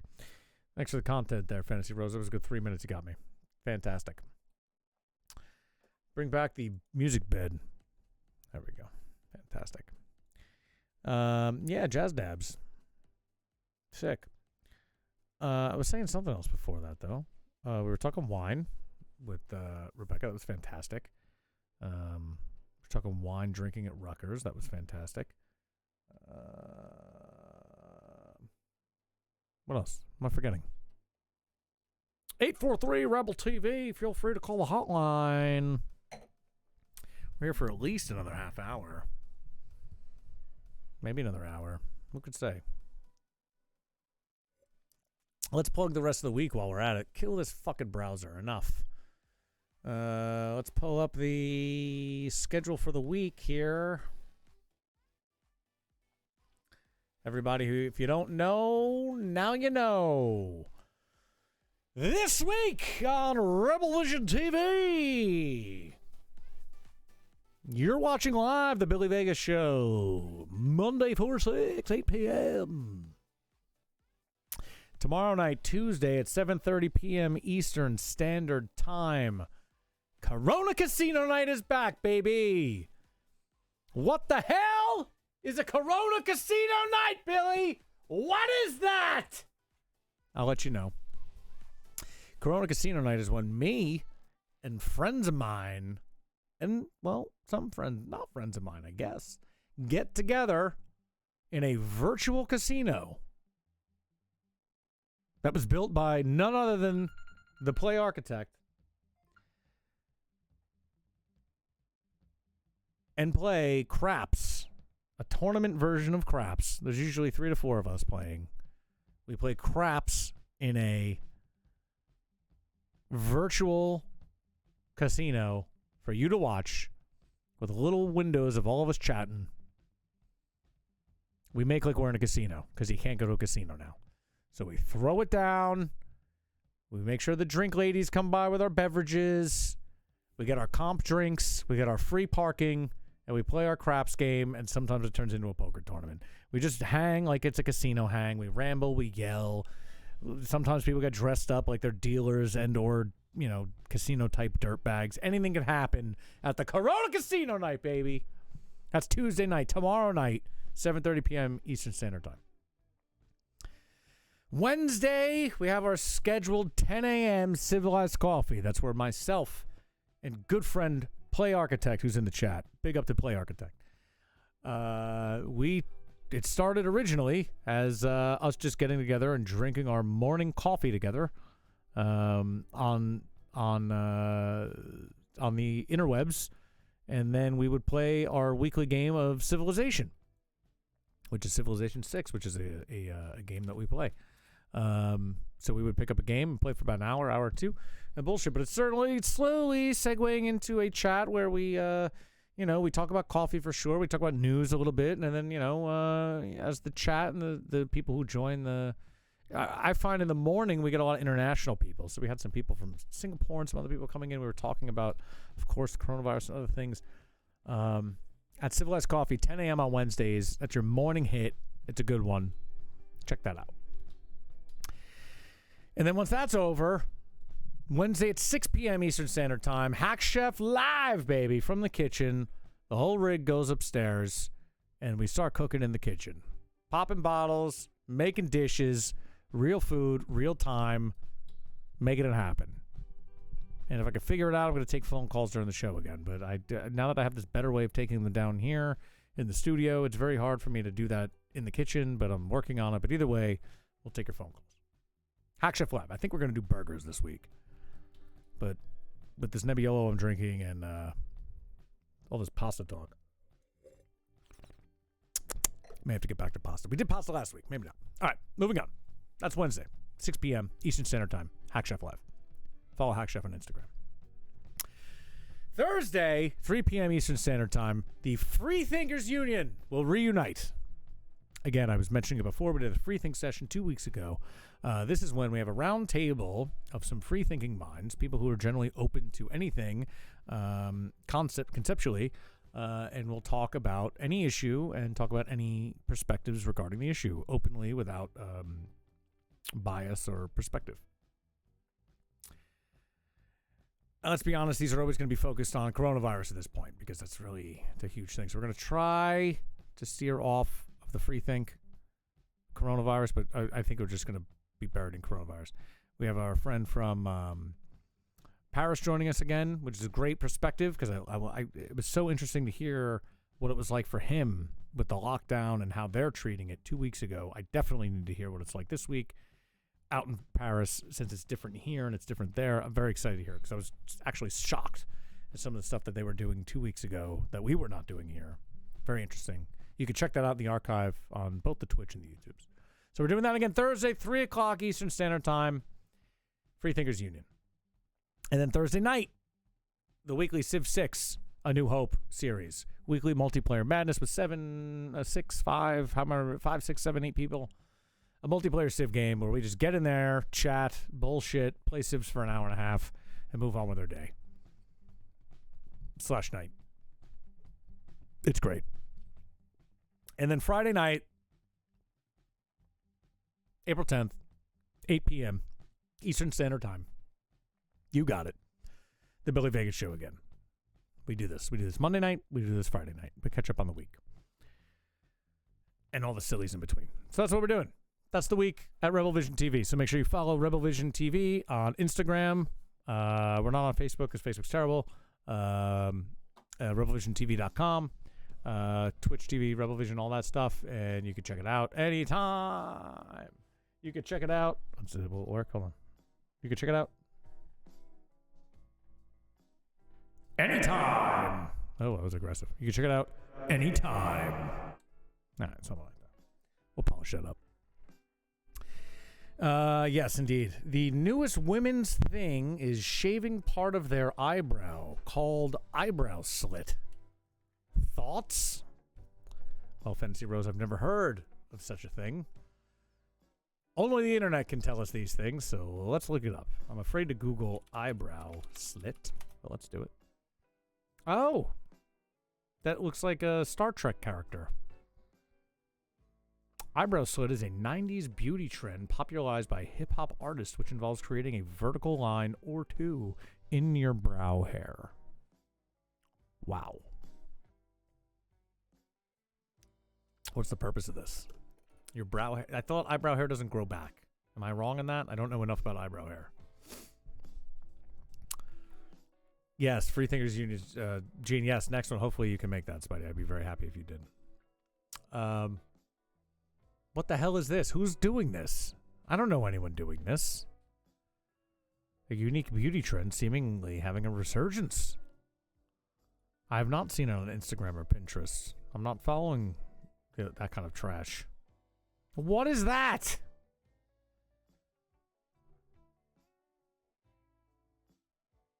I mean, I don't hate it. I don't know what's happening. It looks like you had an injury. Blood.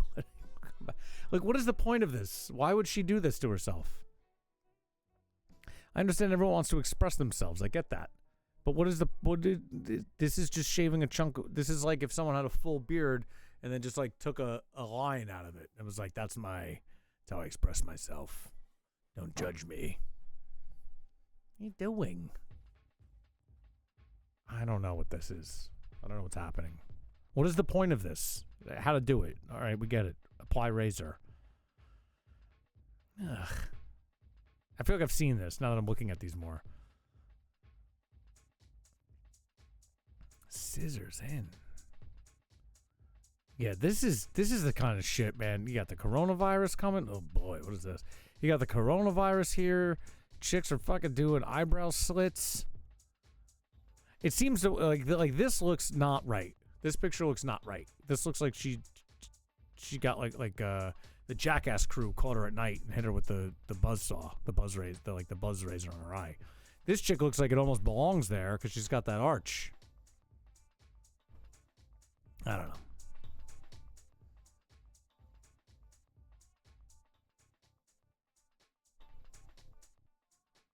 Tessa makeup looks. What is that? Really, what is this? That's not real. That's Photoshopped, right? That gotta be Photoshop. I don't know what's happening here. Who asked this question? Fantasy Rose. Shaving part of the eyebrow called eyebrow slit. My thoughts are, I'm very confused. These are my thoughts. I don't know the point of this. Urban Dictionary is here to help. Shaving gaps in your eyebrows to be trendy. It gets clumped in the category of eyebrows on fleek and drawing them on. It's usually done on one eyebrow, but can be done on both. And there could be 2 to 3 slits on an eyebrow, or just one. People also do these to identify with a group if a whole clique does eyebrow slits.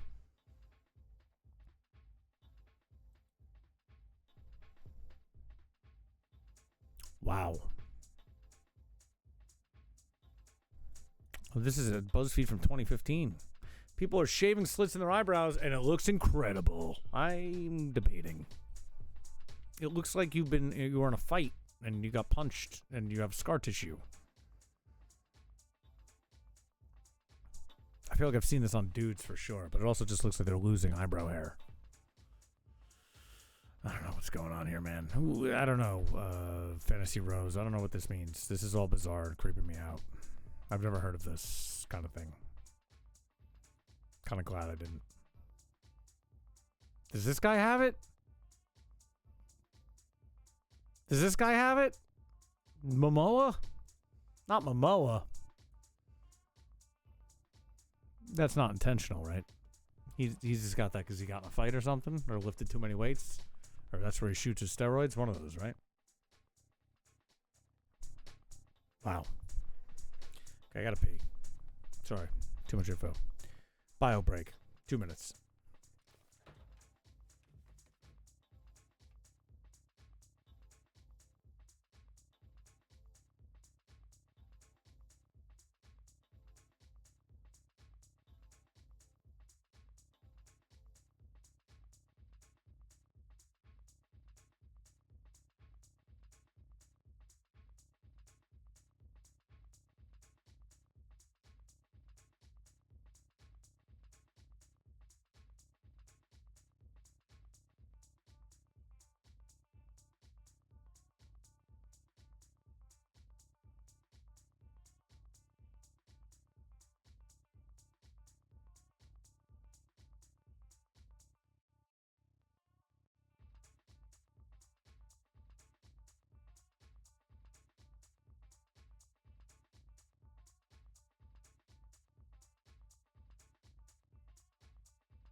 I don't know what sploot is.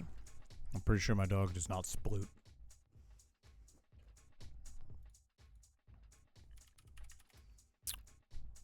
Oh, that. Type of stretch? No, he definitely doesn't.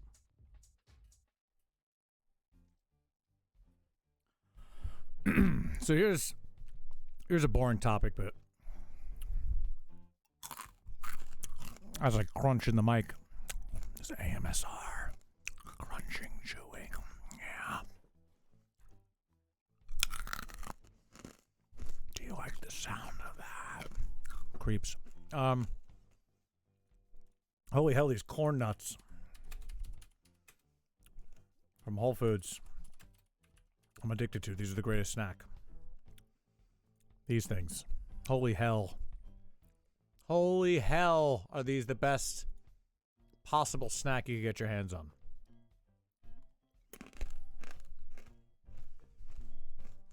You smash anything else you could possibly get. Oh my god. These things are unbelievable. I can't stop purchasing and eating them. I'm chewing in the mic. They're so good. My god. Buy them. I had a bag of Doritos Cool Ranch that I've been sitting on for a minute upstairs. I didn't want to eat because I was like, as soon as I'm going to open them, I know I'm going to eat the whole bag. I had 2 chips and I was like, this is fucking disgusting. It was not good. And then I ate these and I was like, yeah, these are much better than Doritos. It might be official. I grew out of Doritos. I don't know what that means for myself as a human, but I think it happened. Sad though. But it goes back to my question.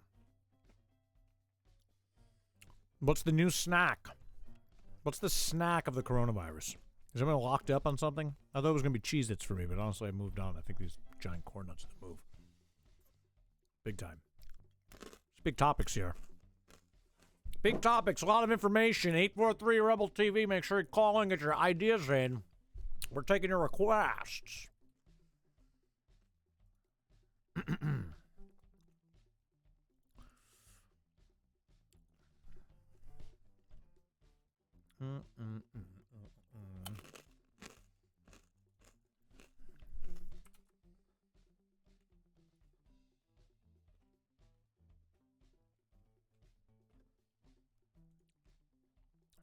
Ooh, dry pasta, no. Come on. A nice medjool date. Oh, yeah, I love a medjool date. Those are good. Medjool dates are a fresh fruit. Why is that the first thing that comes up? Why is that what it says? Seems really aggressive. Take fresh fruit. Okay, thanks, dude.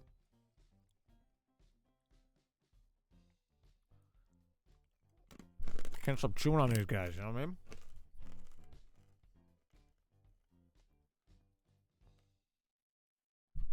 Medjool dates are supposed to be like super healthy for you also, aren't they?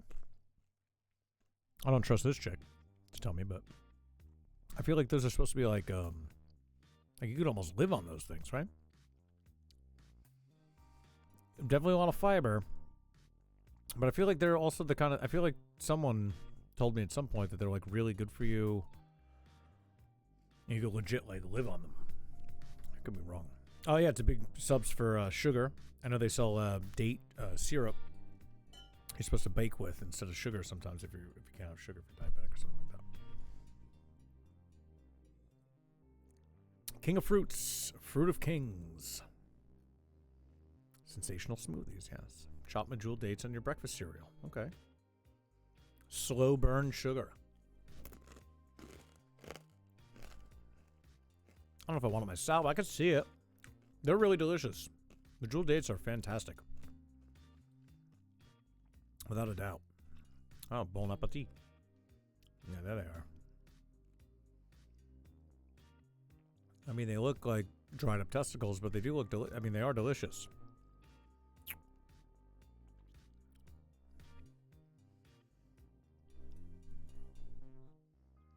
This guy's terrible. Sugar content in dates is extremely high. That sugar gets more and more intense as dates dry and moisture leaves the fruit. Okay. Yeah, they're not dried or dehydrated completely. Yes, they're very much moist. If you had to compare a date to another fruit, it would essentially be comparable to a bigger, jammier, more caramelly raisin. Yeah, that's accurate. If whoever's here has not eaten a date, go don your mask and get yourself down to the store and be dialing and buy yourself some medjool dates. They are really delicious. Without a doubt. Get out of here. Yeah, there is something about like the health benefit of, date shake? What is this? A date milkshake? Whoa. That actually sounds really good. Is it just milk and dates?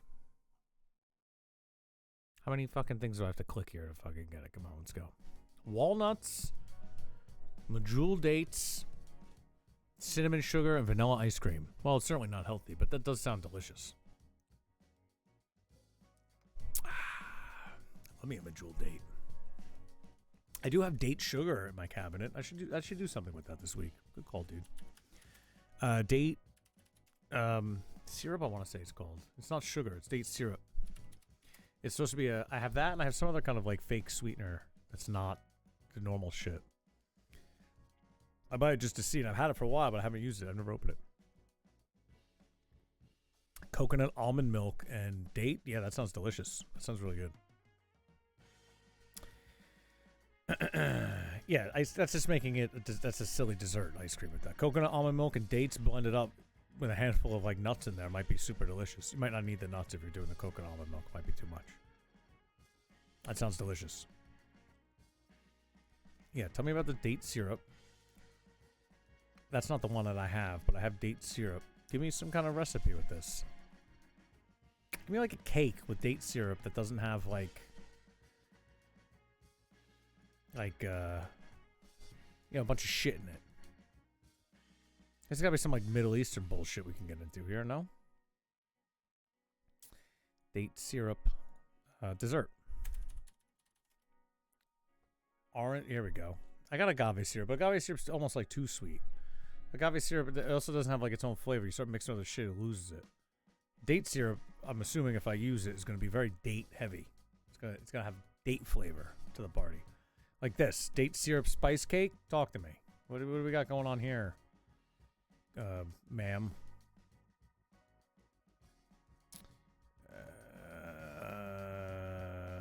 Okay. This is just a cake recipe where she throws it in there. I need a date syrup focused situation. Give me something. Date honey cake? Oi. Jewish learn? Isn't it a Jewish holiday or something soon? Or is it the Christian Easter's coming up? That's not the non-Jewish one. Yeah, what's this? This thing looks good. Use date syrup, yeah. How to make date syrup. The kitchen's pretty good. How to make date syrup. Okay, let's make believe we made it because I bought it already. Now talk to me how to use it. Why would you give me a recipe? How to use it. This is exciting, right? This is really good content. Date syrup crinkle cookies. Now that sounds good. Ooh, those look good. Those look like those good.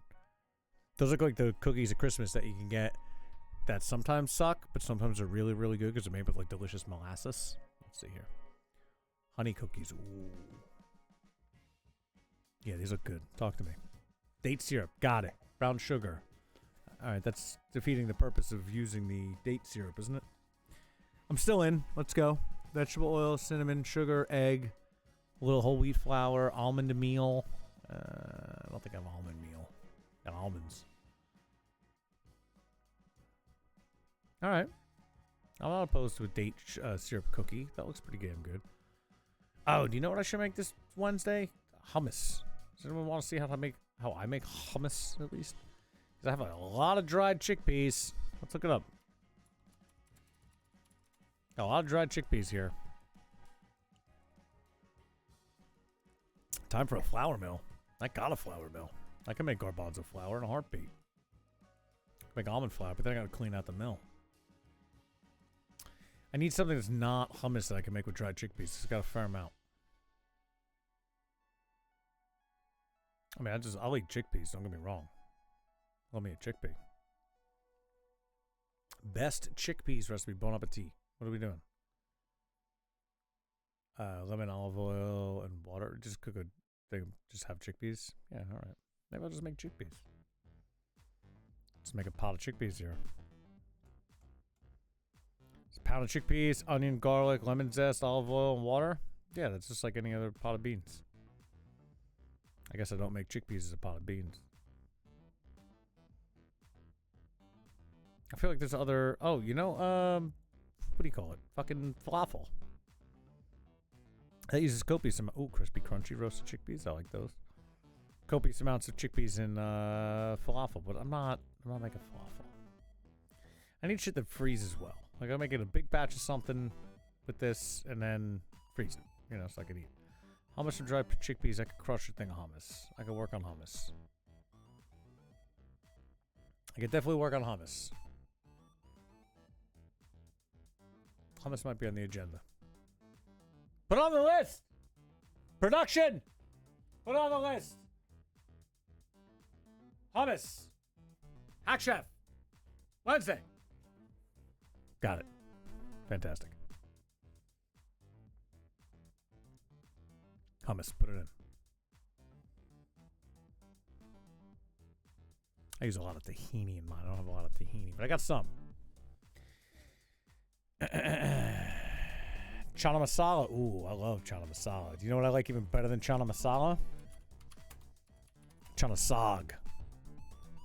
Chana sag, baby. Chana masala is delicious, but chana sag definitely takes it to school.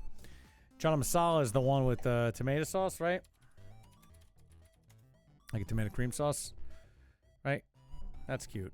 Green chilies, cilantro, garam masala. That's great. Love it. Don't get me wrong. Let's eat it. I'm into it. But if you want to party, you make chana sag. Spinach cooked down to a creamy, like, what's the word? Cream spinach. Like a cream spinach consistency with the chickpeas in there.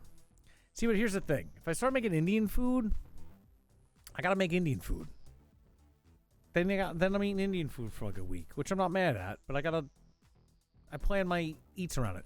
Because you don't want to make a pot of chana masala and have 2 quarts of chana masala in my fridge, and then,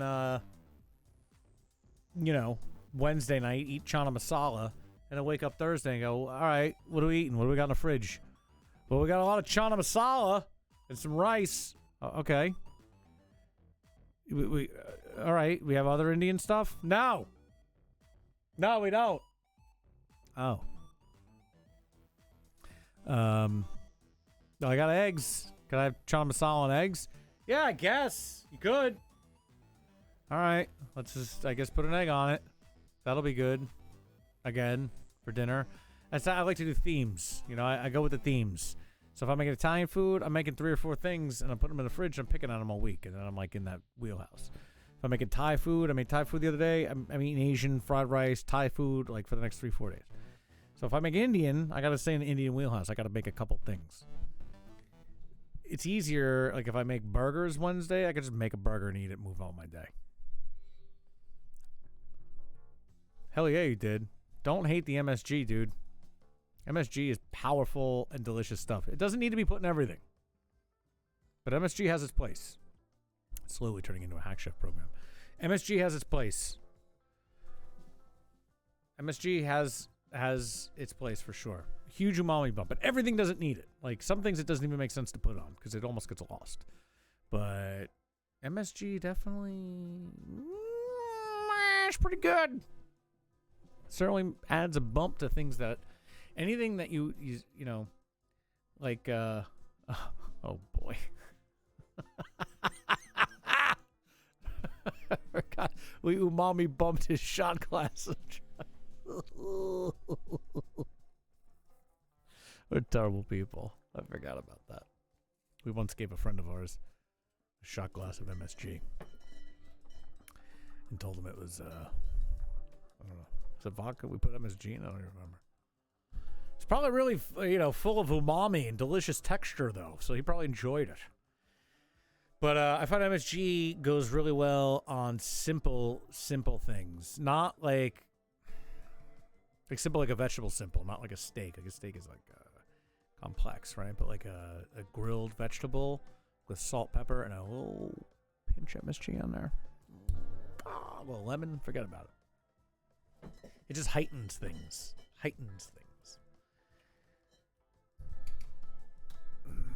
Ordering Coke at the Chinese buffet. Oof. Ooh, boy. You got a good memory there. The nose knows. Where's that guy at?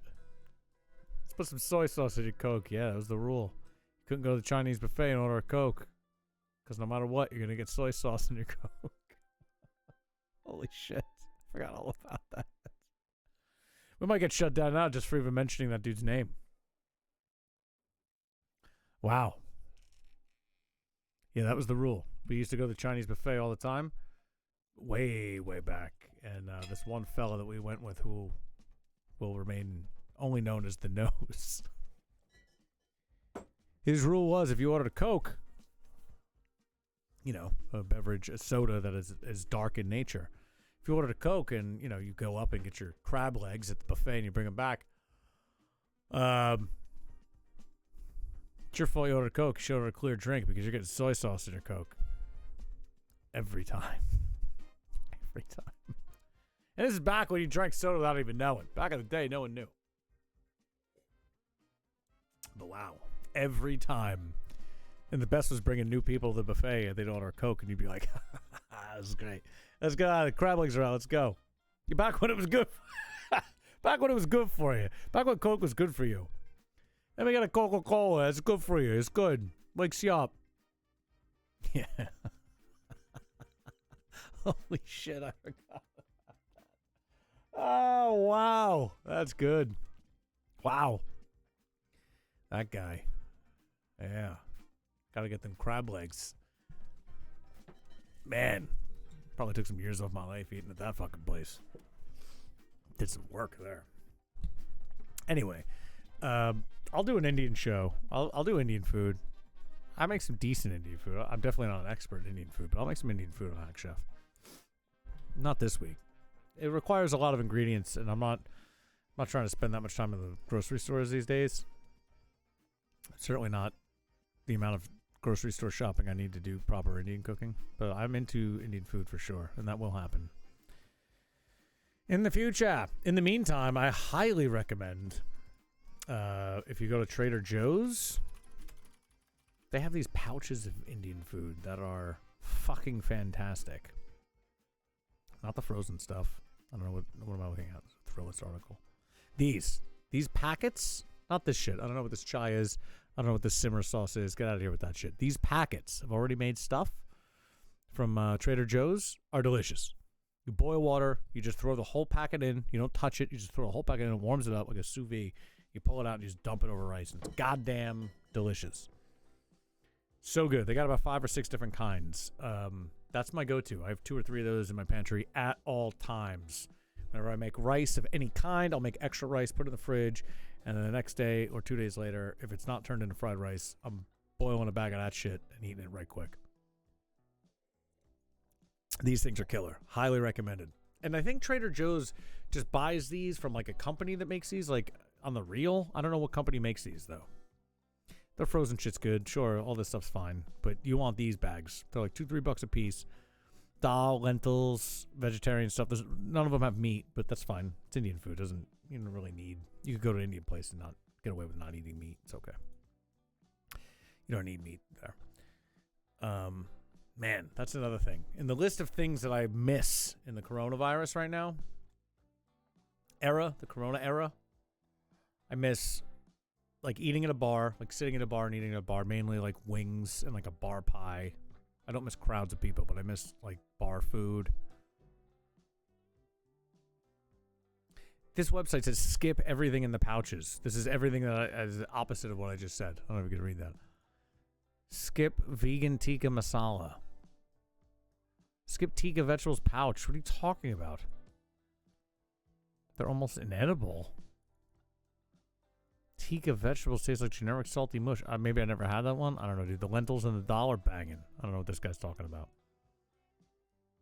It's not perfect. It's not like the best. Yeah, the Thrillist is terrible. I don't know why I'm here. I'm just saying this is a good substitute. I'm not saying this is the best Indian food ever. But look, if you want to eat Indian food on the quick at home, I'm not making dal proper. It's going to take too long. I'm not going to buy ghee. I'm not buying the ginger, the garlic, the garam masala, the 100 things I need to boil it. It's simple to make, but you need all that shit. These dishes are fine. Fuck Thrillist. Thrillist is dumb. You know what Thrillist is good for? If you want to spend an hour and a half on a quiz that tells you what Friends character you are. That's what Thrillist is good for. And right now, I'll tell you right now, if you do that, just leave. Click leave now and unfollow also. Unfollow and leave immediately. We don't need you here. You're not the community I'm trying to foster. So please let me know if you leave. That'd be great. Let us know you're exiting. We want to know that you're not part of our crew. That'd be fantastic. Yeah, these are good, man. These are good. I don't know who's shitting on these. What is this, the kitchen? The kitchen I generally trust. Let's see. People's password. Jaipur vegetables. Yeah, see, these people love the kitchen loves it. Curry's prepared in India and imported to States by Trader Joe's. I told you this shit was good. The Jaipur vegetables is this one back here, if you could see it. That's one of the ones in the bag. I'm telling you, if you go to Trader Joe's, I don't think there's a lot of greatness at Trader Joe's, but there is some really great shit. These bags of Indian food are fucking banging. This article tells me right here. I didn't even know this. They make it in India and send it here. That's legit shit. So go screw Thrillist. Go away. Oh my god, I just had a great idea. Well, I had an idea. Let's not go that far. I wanted to make burgers Wednesday on the Hack Chef show. So what I'm going to look up is a vegetarian burger that I forgot the name of the place, but there's one that I have a shitload of beets also. But there's one that uses beets and it's supposed to be fantastic. And I happen to have a shitload of beets that are not cooked and ripped out of the ground outside. And I forget the place that makes them with the beets. And if it's here, I'll make it. If I find it, because I got time, and I bet you, yeah, North Star Cafe. This is it, Ohio. Unlike any veggie burger you've ever had. Yeah, that's what it's supposed to look like. At least that's what I remember reading about. Where's the recipe? Yeah, that looks gross. I mean, it doesn't look like what I want. But I got beets, and I'm gonna make burgers. So I'll put this up next to it. Let's see. What is this from? The kitchen? Best ever beet and bean burger. 3 large red beets. I got a beet. I don't have brown rice. I could probably get my hands on some brown rice. Got onions. Got garlic. Got vinegar. Got oats. I probably have some black beans. We gotta cut this recipe in half. How many fucking 6 burgers? We'll cut this in half. I got beets. I got brown oats. I got a can of black beans. I don't have prunes. I didn't know I needed prunes. Could I use medjool date syrup? Fucking prunes, bro? Alright, prunes. Olive oil, smoked paprika. Brown mustard I got. Cumin I got. Coriander I got. Dried thyme I got. Egg I got. All that. Alright, I got everything here except for the prunes. Okay. I think I got everything here except the prunes. But this sounds like a fucking mess. Cook the beets. Alright. Yeah, roast. I can do that. I can roast the beets. It's fine. Cook the rice. So you need cooked rice. Okay, so I could just get some cooked brown rice. Okay. Well, I guess I can't now. Okay, so I need some... I make a batch of brown rice. Peel off some brown rice. Got it. Saute the onions. When you're done with the rice. So we're just sauteing onions here. Garlic. Cider vinegar deglaze. Okay. Cider vinegar deglaze. Garlic. Onions. Got it. Make the oats into a flour. Alright, so that's the binder. The oats are the binder. Drain and rinse 1 can of the beans. Transfer the beans to food processor. Scatter the prunes on top. Pulse in 1 second bursts until the beans are roughly chopped. Not so long that they become mush. This is probably an important part of the process. So they have you put the beans in the processor and then put the prunes on top of the beans and then pulse in 1 second bursts. So the beans are roughly chopped. So that means the prunes are big chunks of prunes here. Ugh.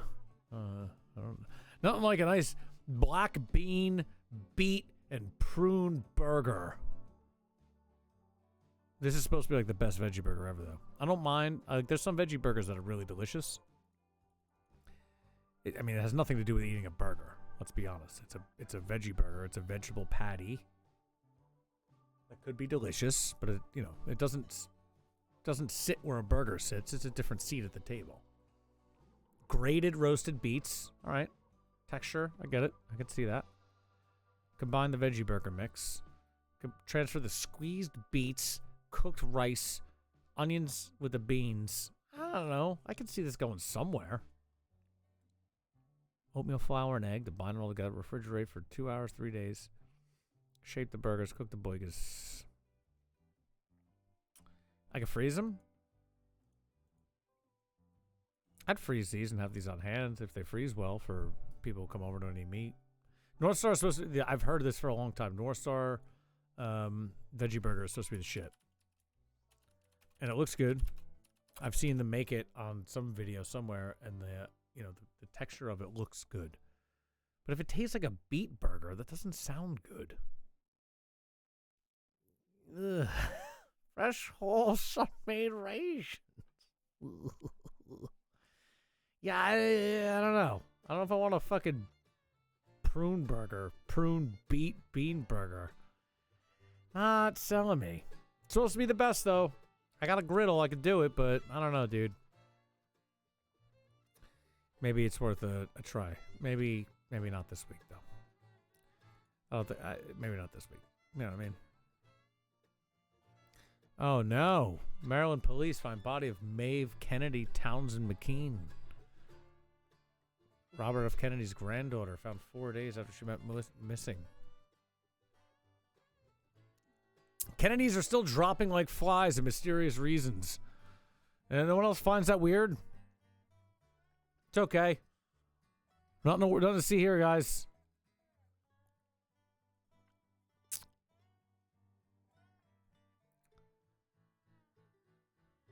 Hydroxychloroquine disagreement breaks out in Situation Room.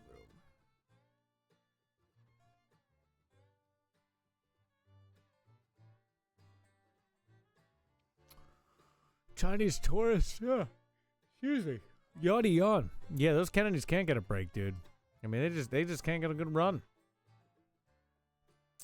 Poor guys, you know. You gotta feel bad. You gotta feel for the Kennedys, you know. Kennedys, poor guys.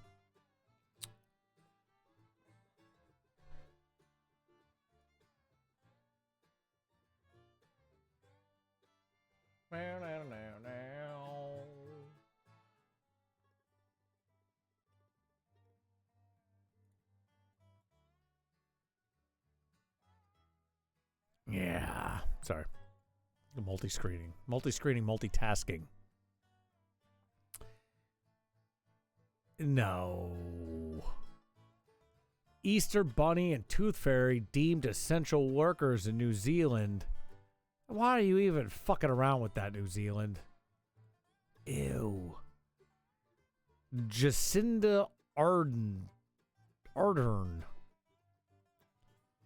New Zealand's Prime Minister, she announced that the Easter Bunny and Tooth Fairy were considered essential workers in the pandemic. Can you imagine if Trump came out during all this shit and mentioned the Easter Bunny and or Tooth Fairy? What the fuck? I mean, they're New Zealand. I guess you could do that. There's not much going on over there. What's New Zealand got? What kind of numbers is New Zealand pulling? They're not even on the world stage, are they? In the fucking Corona Olympics? The Corona Olympics? Yeah, they could fuck around. They could joke. Look how low they are. Where are they?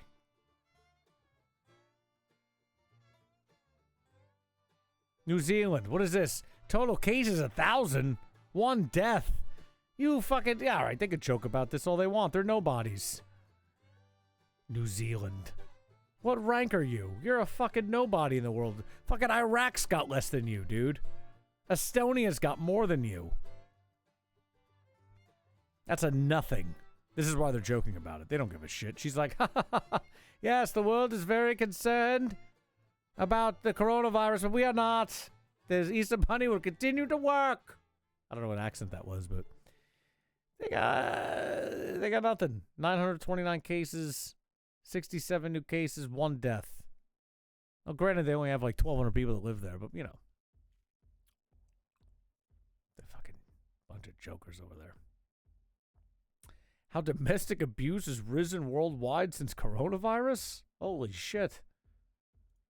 Oh my god, the guy, I don't want to plug the show again, but our friend from France who did that free thing last week, 2 weeks ago, he was saying in France the numbers of domestic abuse were fucking off the fucking charts.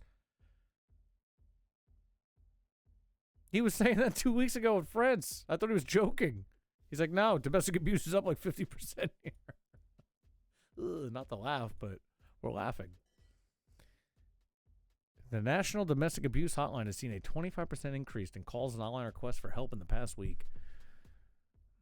Yeah, you all need hobbies.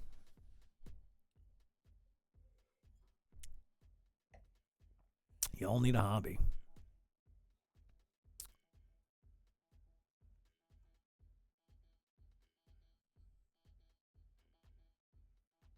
What?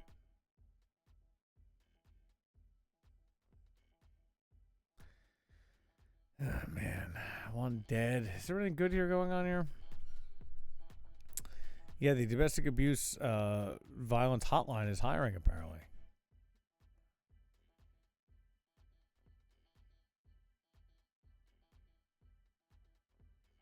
Bad recession ahead, says Jamie Dimon. Wow, thanks for your great insight, dude.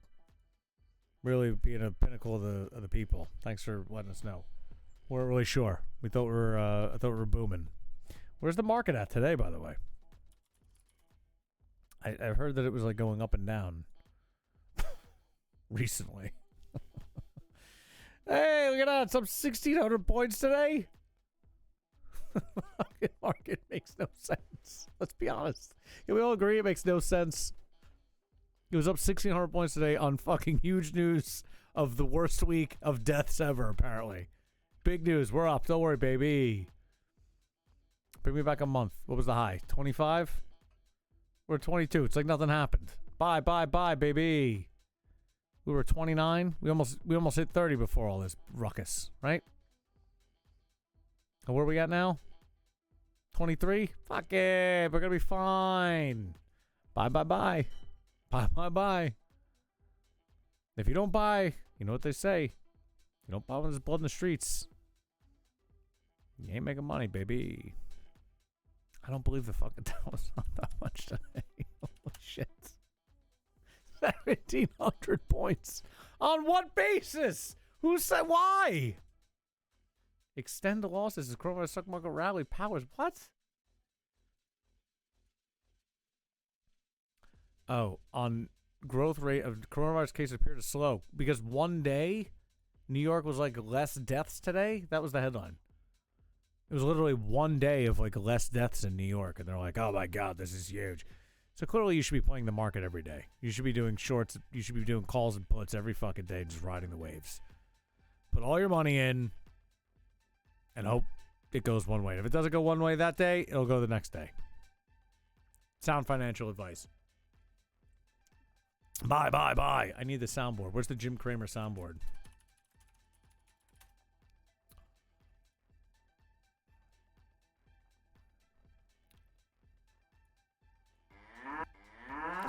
It's time to buy, baby.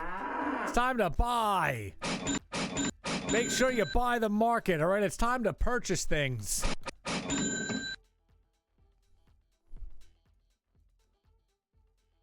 Oh, I lost everything. Hold on. Every window of mine just closed because I opened a fucking Jim Cramer soundboard. Jesus Christ. It's time to go, baby. Buy it. The Dow Jones Future extended loss as coronavirus stocks booms. Buy, baby. All aboard. It's time to buy. All aboard. Let's go. Pigs die in the trenches in the streets, baby.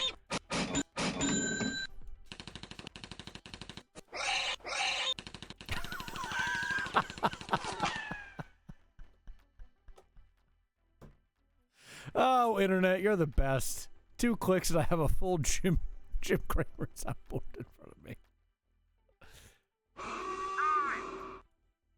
Oh no, what's that? +1 death in New York tomorrow? There goes the market. There it goes.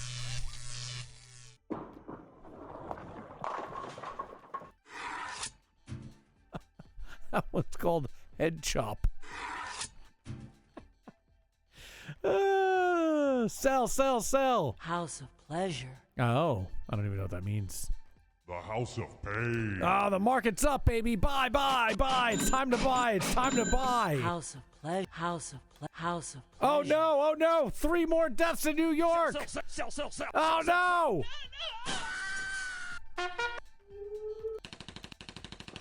This is just silly. I gotta bookmark this. This is a good one.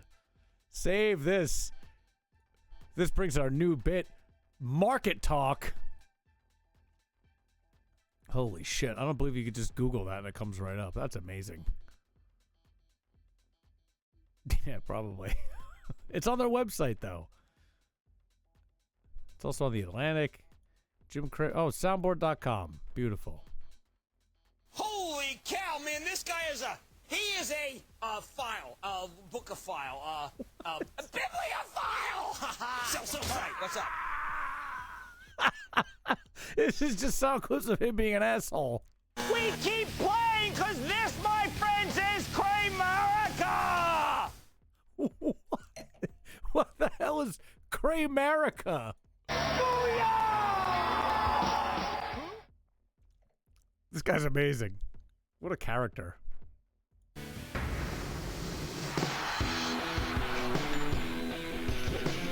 You, me, let's try to make some money, mad money. I love being fooled and the fact that a successful businessman takes. Hey, let's take calls. Let's go to Kyle in Rhode Island. Kyle. What do you have? I have this Lucent stock that I bought quite a while ago at $4.50. You have what? Lucent stock. Hold it just a second. Special Lucent graphic. I need you to sell that thing right now. Sell. I gotta tell you, I already don't even want you to finish the phone call. I want you to hang up right now and just say, I want to sell every share of Lucid. What? I think we need to do that. I think at one point, when this channel takes off, we're just going to do a fake stock market segment where people call up and tell me what stocks they have. And I will use the Jim Cramer soundboard. And I'll roll up my sleeves and just do these things. What is this? This is amazing. And the only waste that's good enough for me is toxic waste. This guy is crazy. Where's his best? We gotta have a fucking... No, not best stocks. Best... I want his, like, rips. Like, his best rips.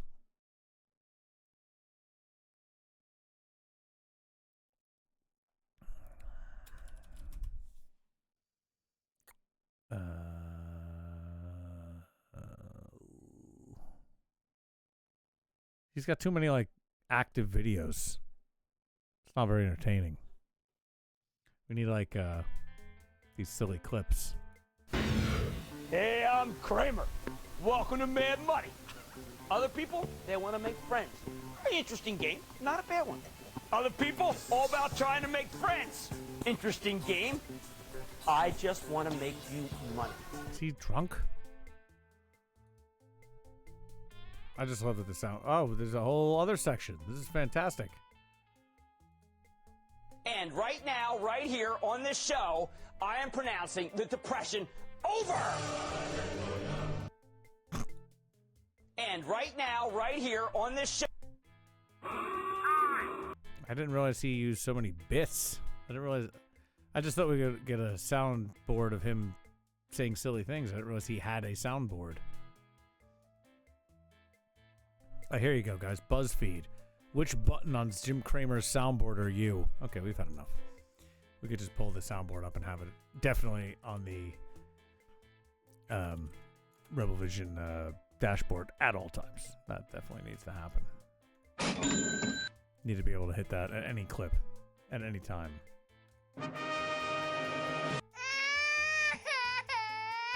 That's a good one.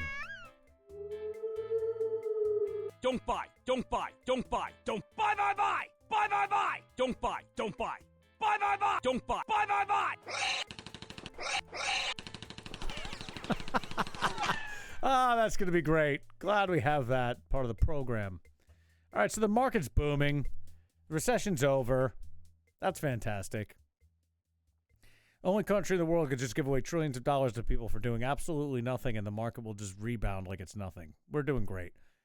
Printing money is a beautiful thing. That's our greatest contribution to society, is the ability to just print fucking money. Where's Bitcoin at, speaking of? Oh, yeah, that makes sense. 73. Should have bought. March 12th, it was under 5? How come no one told me? That would have been a nice birthday gift for me, guys. Could have got me a nice Bitcoin or two. Any better fans? You're not tipping enough. You're not tipping. You're not tipping like you mean it. You're supposed to tip me an entire Bitcoin. All right, my birthday was a while ago now. You owe me a Bitcoin.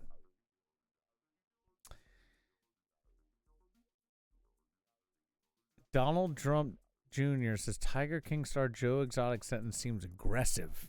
Jokes he'd lobby for pardon. Can you imagine that any Trump is responsible for pardoning Joe Exotic? That would be...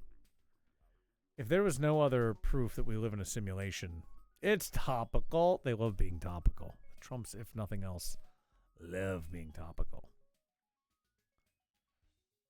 NFL Draft 2020.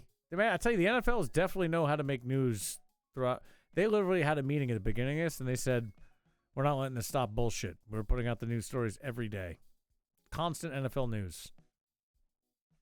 This is where I wanted to get. UFC 249. This was big today. So Ferguson. Khabib is out. Khabib and Ferguson officially will never happen. Tony Ferguson will fight Justin Gaethje at 249 at an undisclosed location. Somewhere, I think, what did I read earlier? Someone sent me that they were going to have the fight at like a, what's the word? Tribal lands. They're going to have it on tribal lands, apparently. I thought they could do it at the UFC center, but apparently they're trying to do it at a tribal land. Yes, perhaps a taco stand. See, they said, you know what? That's if they're able to keep it at. But he's basically shut. I don't know, man. I do like UFC, so we'll do some UFC chat. I think Ferguson is ready to smash, but I don't know if I like that matchup for him. Ferguson does take damage. And if Gaethje fucking lands a bomb on him, he might fucking eat that mat real quick. But, I mean, when was the last time Ferguson got knocked the fuck out? I can't think of it. I mean, I know he wins dominating, but what was the last time he got the... Oh, well, that's all wins, so... This fucking guy doesn't lose since 2011. So, okay. Well, there you go, Tony. Have a good one. You're a crazy person. I mean, he's got to have lost at some point. Who do you lose to?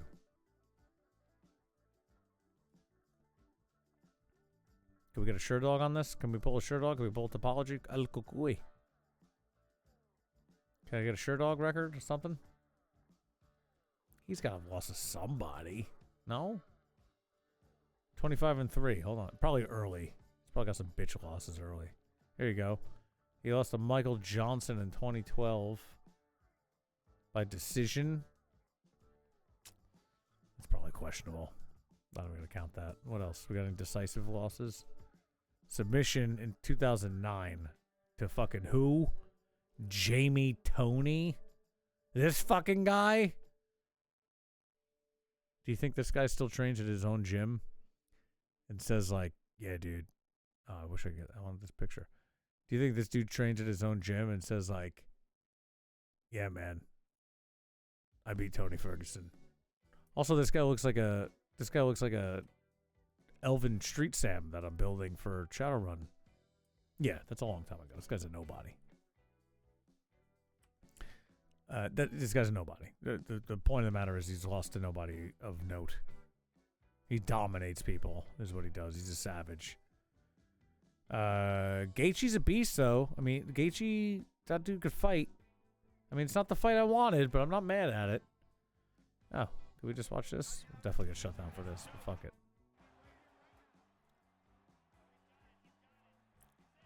Savage Tony Ferguson. Oof. Upset. I like Khabib. Yeah, I mean, I would have loved to just seen him and Khabib in the ring together. You know, I don't know if that's a fight I'd bet on, but I would have liked to just seen that match. That was gonna be a great matchup. Tony's a great wrestler. I thought that would have been really fun. Him against Gaethje. Gaethje's the kind of guy who scraps and fights, and you know, he'll lay out. And yeah, I don't know if that's like it's going to be the best showcase of Tony's skill, but look at it this way: it's for an interim belt. If Tony wins, he's got the interim belt, and he lines him up to fight Khabib again, to win for UFC, win for Tony, win for Khabib. You know, Tony wants to fight Khabib. Tony wants to beat Khabib. He doesn't not want to fight him. So if he gets the interim belt, that means he's going to fight Khabib. Got it. If Gaethje wins, what's going to happen? Well, it could be Gaethje. It could be a rematch. 1, unlikely. 2, could be Gaethje versus Khabib.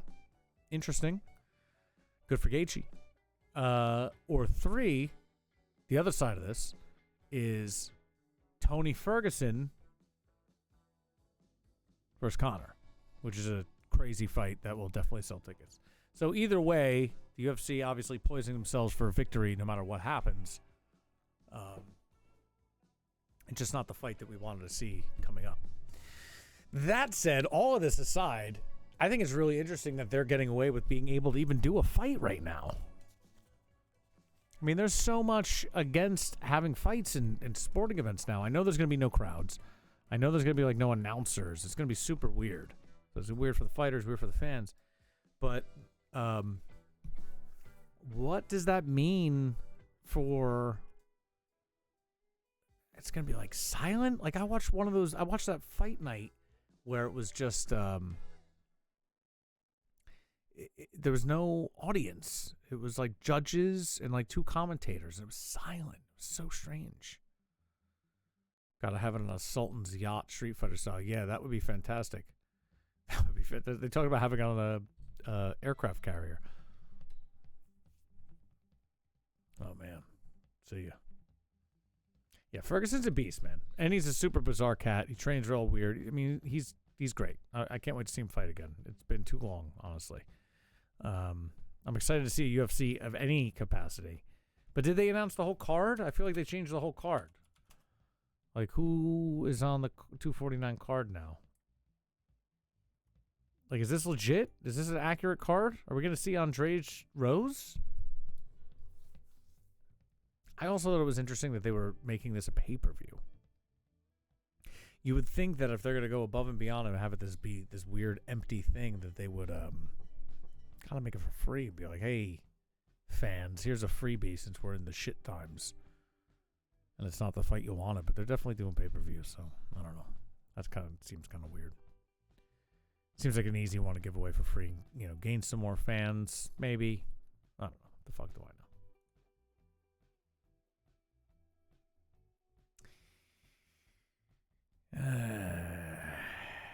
Supermoon. All right. Boeing to refly uncrewed demo mission of their human spacecraft. Okay, great. Trump signs executive order to support moon mining. Hell yeah. Drill that moon. All right. See, this is the kind of shit that goes under the radar when you got the coronavirus. Donald Trump signed an executive order today establishing U.S. policy on the exploitation of off-Earth resources.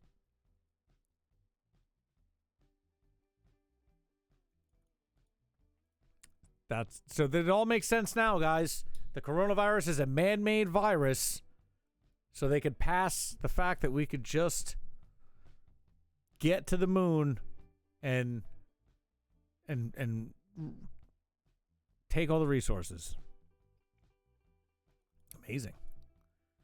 The United States does not view space as global commons.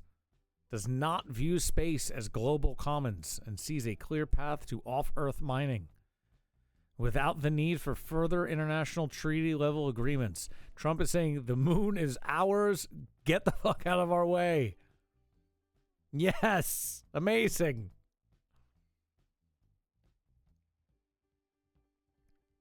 That's amazing. I didn't know this. How come this isn't covered? Oh, Space Force. Space Force.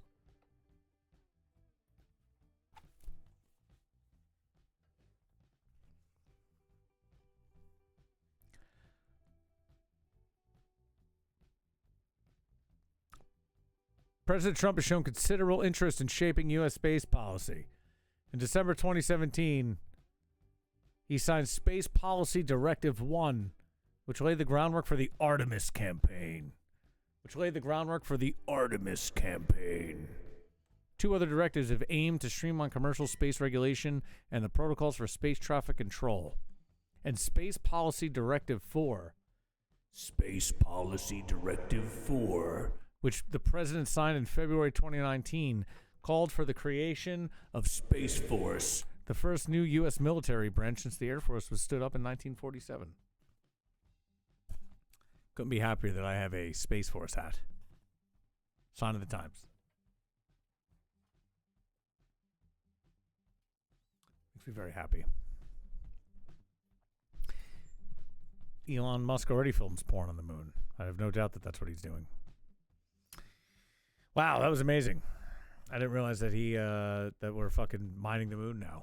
That kind of makes me really happy. I feel like that's a beacon of light in this coronavirus times.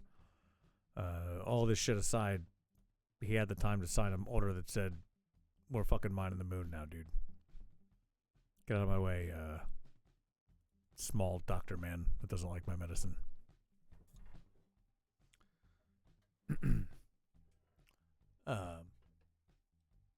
Doesn't fit on Boba Fett's head, but good. Could do that. Good eye. If you see Boba Fett. Actually make out Boba Fett back there? You can't see Boba Fett. There he is. You saw Boba Fett? That's impressive. Well, it's time to wrap it up. I think it might be time to wrap it up. Let's run it through one more time. Let's not forget, all week, baby. You've been watching the Billy Vegas Show at 8 o'clock on Monday. Great. Tomorrow night at 7:30 Eastern, don't forget, the drinks will be flowing and the parking's always free at the Corona Casino. Play Architect has created a beautiful virtual casino where we join, play. You'll see little video chats of us talking and rolling dice and being silly chats. Silly lads. Silly lads. It's fun. We play crap. Sometimes we play poker. It's a good time. Tomorrow night, 7:30 p.m. Eastern Standard Time. And then that rolls right into 10 a.m. Wednesday morning, Civilized Coffee. Play Architect and myself. We chat. We chat coffee. We chat game design. We chat news. We chat civilization. We play video games. Oh, and we're also looking into becoming commentators for virtual gaming. Hopefully, we experiment a little bit with that Wednesday. We're gonna start a color commentary AI league. Stay tuned for that. That'll be fun. Wednesday night, 6 o'clock. Real food, real time. Hack Chef Live. Cooking food, baby. Taking phone calls. Thursday, 3 p.m. Eastern Standard. Free Thinkers Union Session 2. Talking about all kinds of shit around the world. I got people from France. We got people from California. We got people from Florida. We got people from Maine. We got people from all over. Talking about, let's be honest, talk about what the coronavirus is like near them, what it's like in the streets, and then wherever we get off course, that's where we go. Thursday night, 7:30 p.m. Civ 6 and New Hope continues. Fun, fun, fun. Watch us play Civs. We'll talk Civ strategy. Multiplayer craziness with Civs. Fun, fun, fun. Click, click, click. One more turn. Friday night, 8 o'clock. Just like tonight. The Billy Vegas Show. Lucky you. Well, everybody, I want to thank everybody for joining who's here. Let's give you all a nice round of applause. Oh, that's not the one. Round of applause for everybody. There it is. Good job. You're beautiful people. Couldn't appreciate you being here more. I probably could, but you know what I mean. Unless we need to go anymore. I don't think we need to go anymore, do we? Are we missing anything? Did we miss any news? I don't think we missed anything. I think we hit all the stuff. Thank you again for everybody. Thank you to Rebecca for joining the call and having a little wine chat with us. That was fun. We'll do that again. And thank you everybody for joining and chatting and contributing and blah, blah, blah, blah, blah. I hope you all have a good night. Please stay healthy. I love you all. We couldn't do this if you didn't join and keep it going. So continue joining and continue keep it going. Konnichiwa.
Rebel Vision TV appreciates your patronage. Please make sure to follow on Twitch TV, Rebel Vision TV, and subscribe on YouTube.